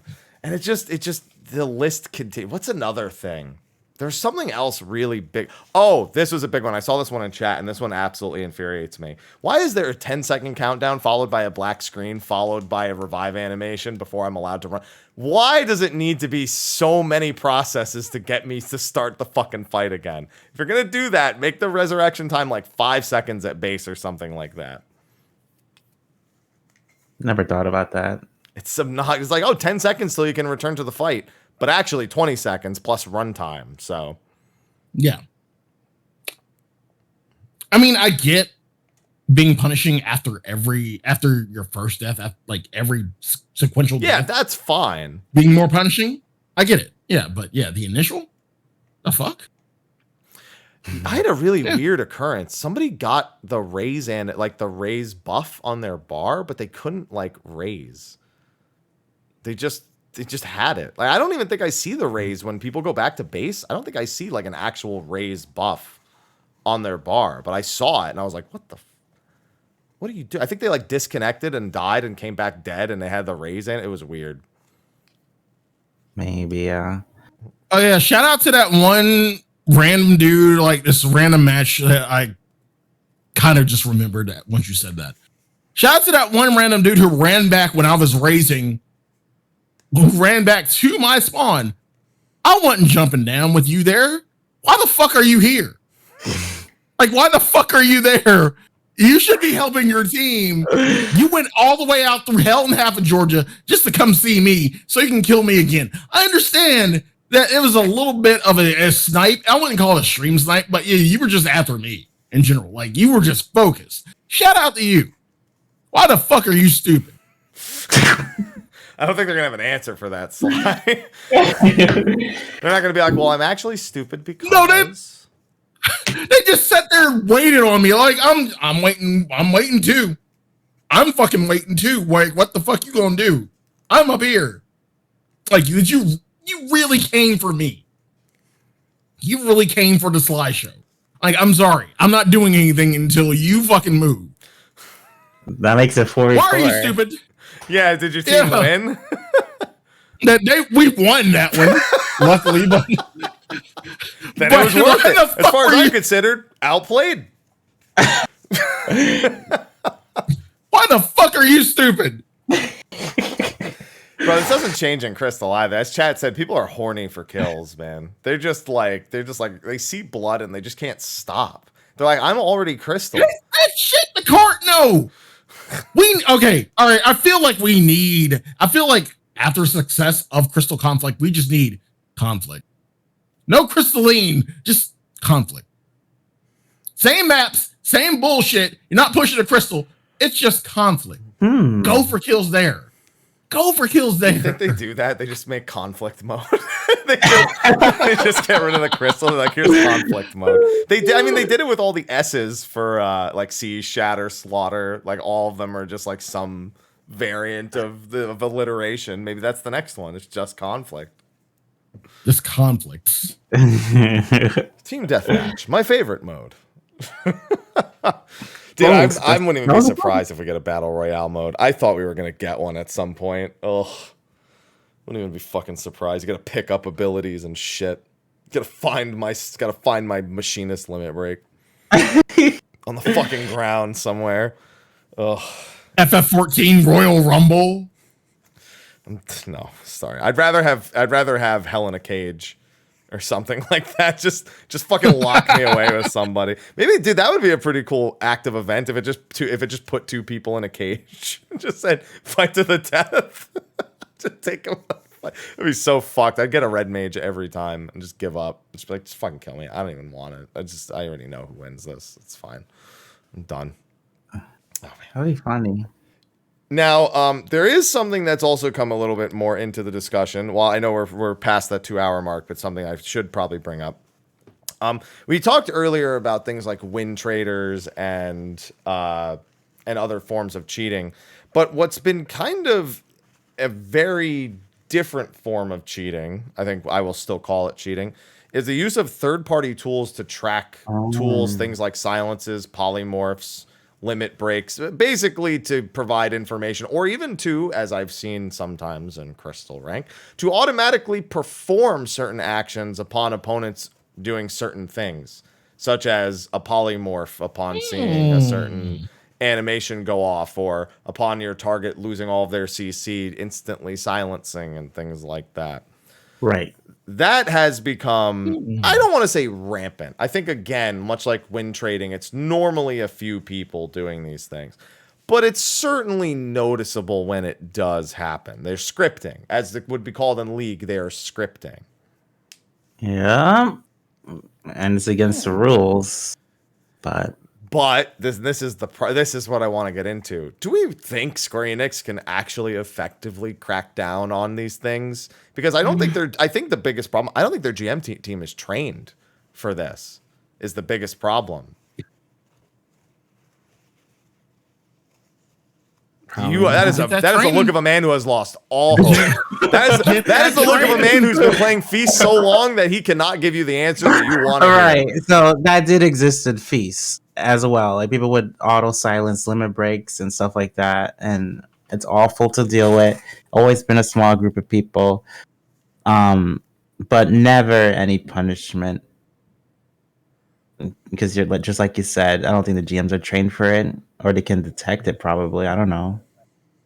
Well, we know they can't detect it because Square Enix has been very adamant they don't want to install any third-party software in order to track client-side data, as out of respect of privacy for their consumers. I'm gonna say fuck our privacy right now.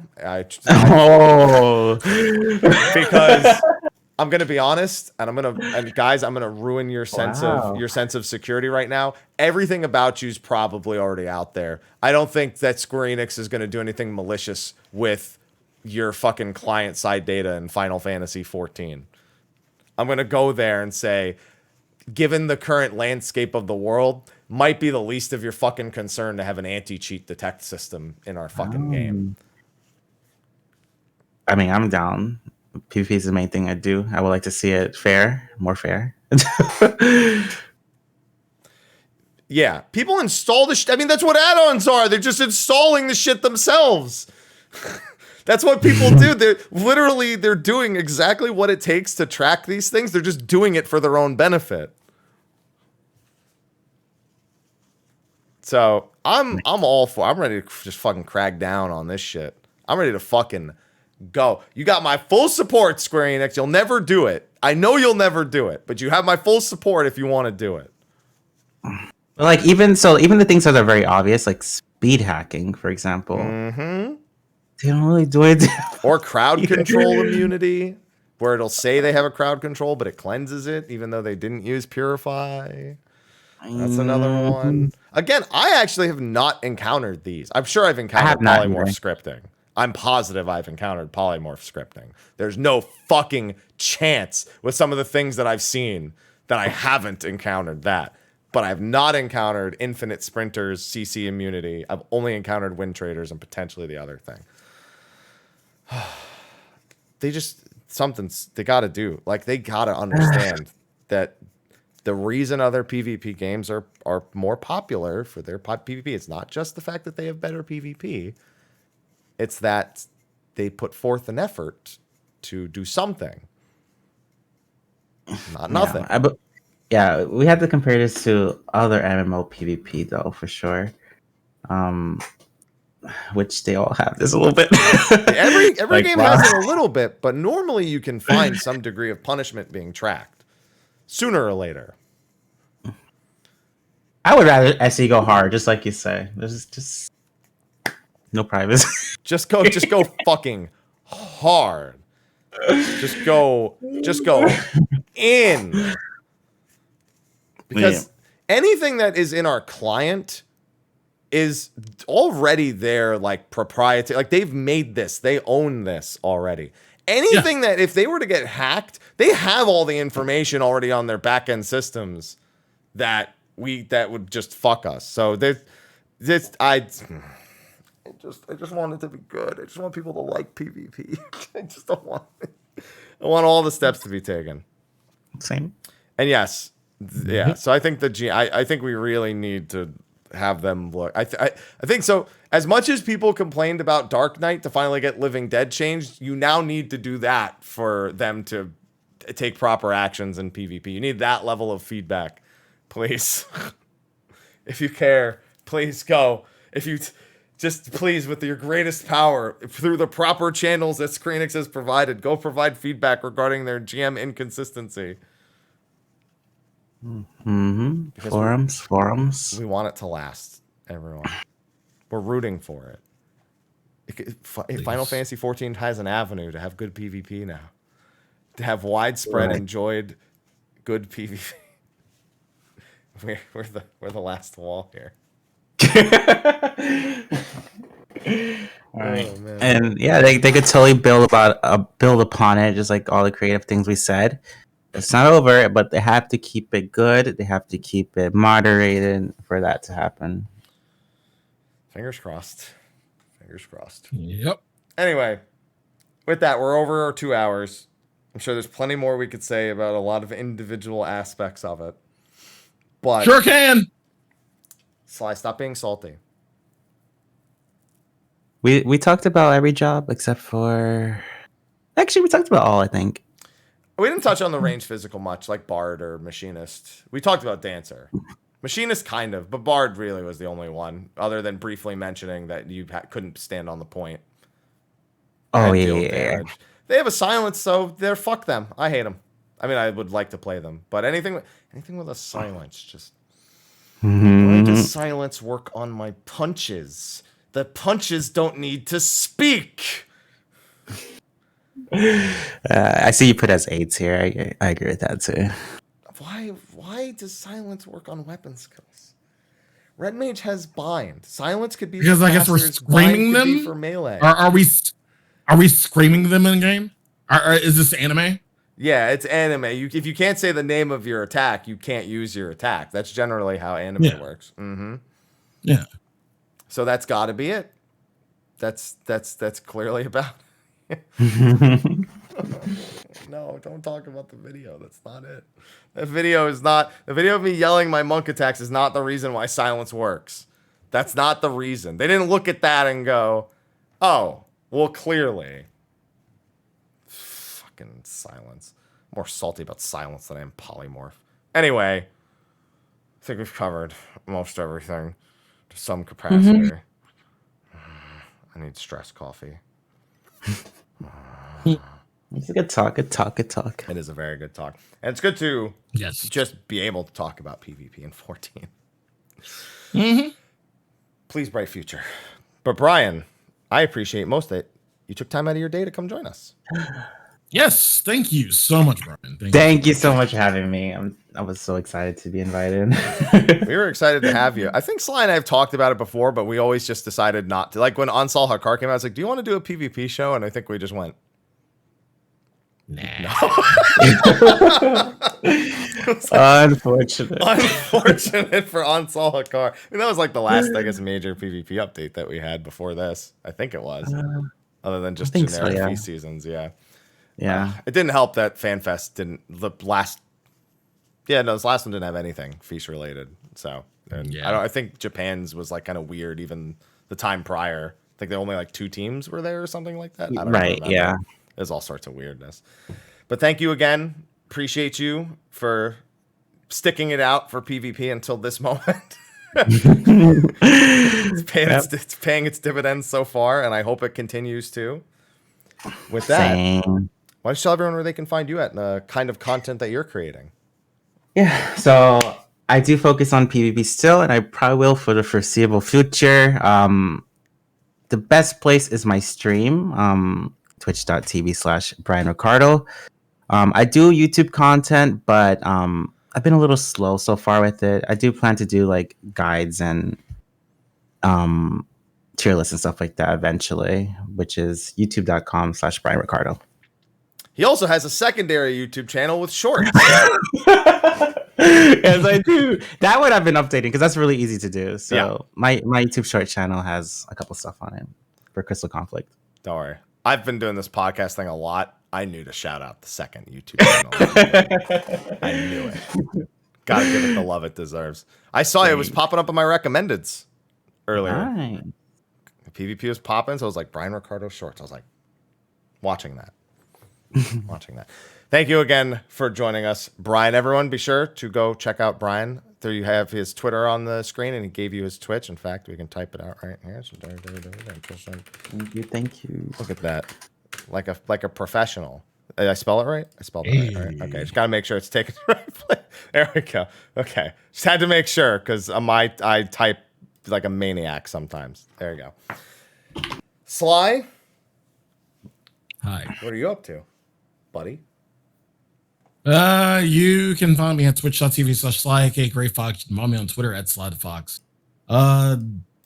Just a lot of fucking PvP. I am right now golden. I am golden. I would like to be platinum and beyond that. So yeah, I'm gonna be climbing the ranks. However, tonight, even after the PvP, I have more PvP at the Allure Lounge because DJ Sina decided to challenge me to a DJ off for hip hop. That's gonna be interesting because one of my mods decided to fucking help him. Like, I didn't need the help. I wasn't really asking for help in hip hop. You know, go ahead, go him. So yeah, hip hop night at the Allure Lounge tonight on Ultros. DJ Sina versus me. Sina's going first, and then I'll go. So yeah, hip hop DJ off tonight. So either way, PvP. I guess. So that's what's up. Happy. What are you doing in life? What's going on with you? Holding out till Tuesday. That's what I'm doing because Tuesday is ultimate, and I will of course be going very hard. I wouldn't say world race. I don't like to use the term world racing, given our team is more just clear it as quick as possible and not really the intent of getting like a top rank or something like that. But we're going to be going ham, Dragon Song Surprise on Tuesday. Until then, it's just working on YouTube stuff. I have to cook this weekend, of course, because of I need my prog stew, as I like to call it. That is the stew from the Final Fantasy XIV cookbook, the exquisite beef stew that is in the back right here somewhere. Let's see if I can find. Ooh, bacon bread. There we go. No, I think I went too far. Call Cannon. Yeah, there you go. Exquisite beef stew. Dooley is there, so you know it's going to be good. Here we go. Look at that. 6 servings, just 3 pounds of meat. I kind of want to also make the other stew that's in here. I want to make the Sky Builder stew with some chicken thigh. Look at that. Stew is so good for prog. I highly recommend stew for prog. If you're busy eating... Did the sandwich basket. Hot, yeah. Or, yeah, that works. That's also really good. But it's a lot of carbs, man. That's gonna make you crash. No, they got some nice mix. You got some vegetables in here. You got some protein in here. You got some vitamins and minerals in here, and it just makes so many servings that you're just like, I just want to eat it. It's so good. It's better than the fucking Hot Pockets and energy drinks that you'll be drinking the whole time. Do it. Do it. It's advice. If you're doing prog, just do that. And then I don't know, just PvP stuff for now. I'm just dying a bunch. That's it. I hit crystal and then I eat shit. That's pretty much. I stopped playing White Mage and now I get killed. So okay, so are you actually aiming for like top 100? No, I'm just having fun. I'm not throwing games. I'm not trying to throw games, but I'm also not like It's just I'm not gonna lie. Chilling. The plates for 100 to second place kind of look like shit compared to the crystal plate, in my opinion. First place one's cool. I like that. That's a nice little trophy. But the other one, I like the top 31. no, I don't. I almost like diamond more than crystal. It's very close in terms of the rest of the plates. I wonder if we're gonna get all that are below our tier. Yeah, a lot of people have been asking that. Yeah, because if you do, you get like 21,000 trophy crystals. Also, you get like to cap out on the trophy crystals again too. So we'll see. I mean, if not, I'll tell you what, trophy 3,000 is not enough as a bonus. If you don't get them all, 3,000 is not enough as a fucking bonus if you were to just get the 1 tier rewards. Yeah, because for feasts we only got that tier that we were on. So if we were diamond, we only got the wolf collars for diamond and then the diamond titles. We never got anything. See, below, but I think that makes sense more than the plates. I think the plates and crystals, I think it would make more sense to stack them. Because if bronze got 3 collars and silver got 4, getting 7, True. you know, like that. True. Yeah, I feel like it compounds way too quickly. So I'm hoping that we get to all. I hope too. Even if the plates might as well. Because imagine like deliberately having to place bronze because you're like, oh, I guess I'll get the bronze plate this season. That's what we had to do for feats, and I hated it. Yeah. So that's what we're up to. I'm gonna be working on a machinist PvP guide today. This will go out tomorrow. Weekly Q&A stuff, and yeah, just keeping busy on all the up stuff. I do have something else that I'll be posting in the next few days, so keep an eye out for that. That one's a little more important. So please keep an eye out on the YubTub channel and my socials for something else that's going to be coming soon. But anyway, we're going to go into a short post show, and then we're going to let Brian free of our shenanigans and our chicanery. Sorry, new Better Call Saul episode's out, so it's fresh on my mind. And we will see you. So we may not see you next week. Ultimate's going to eat all of my time. So there's a good chance there is no show next week. But the following week after that, definitely, if not a show about Ultimate, we have other shows that Sly and I have discussed. And there's also, of course, story stuff we haven't even done yet either in terms of shows. So with that, thanks, everyone. And we will see you next time we see you. Bye-bye. Bye. See you when we see you.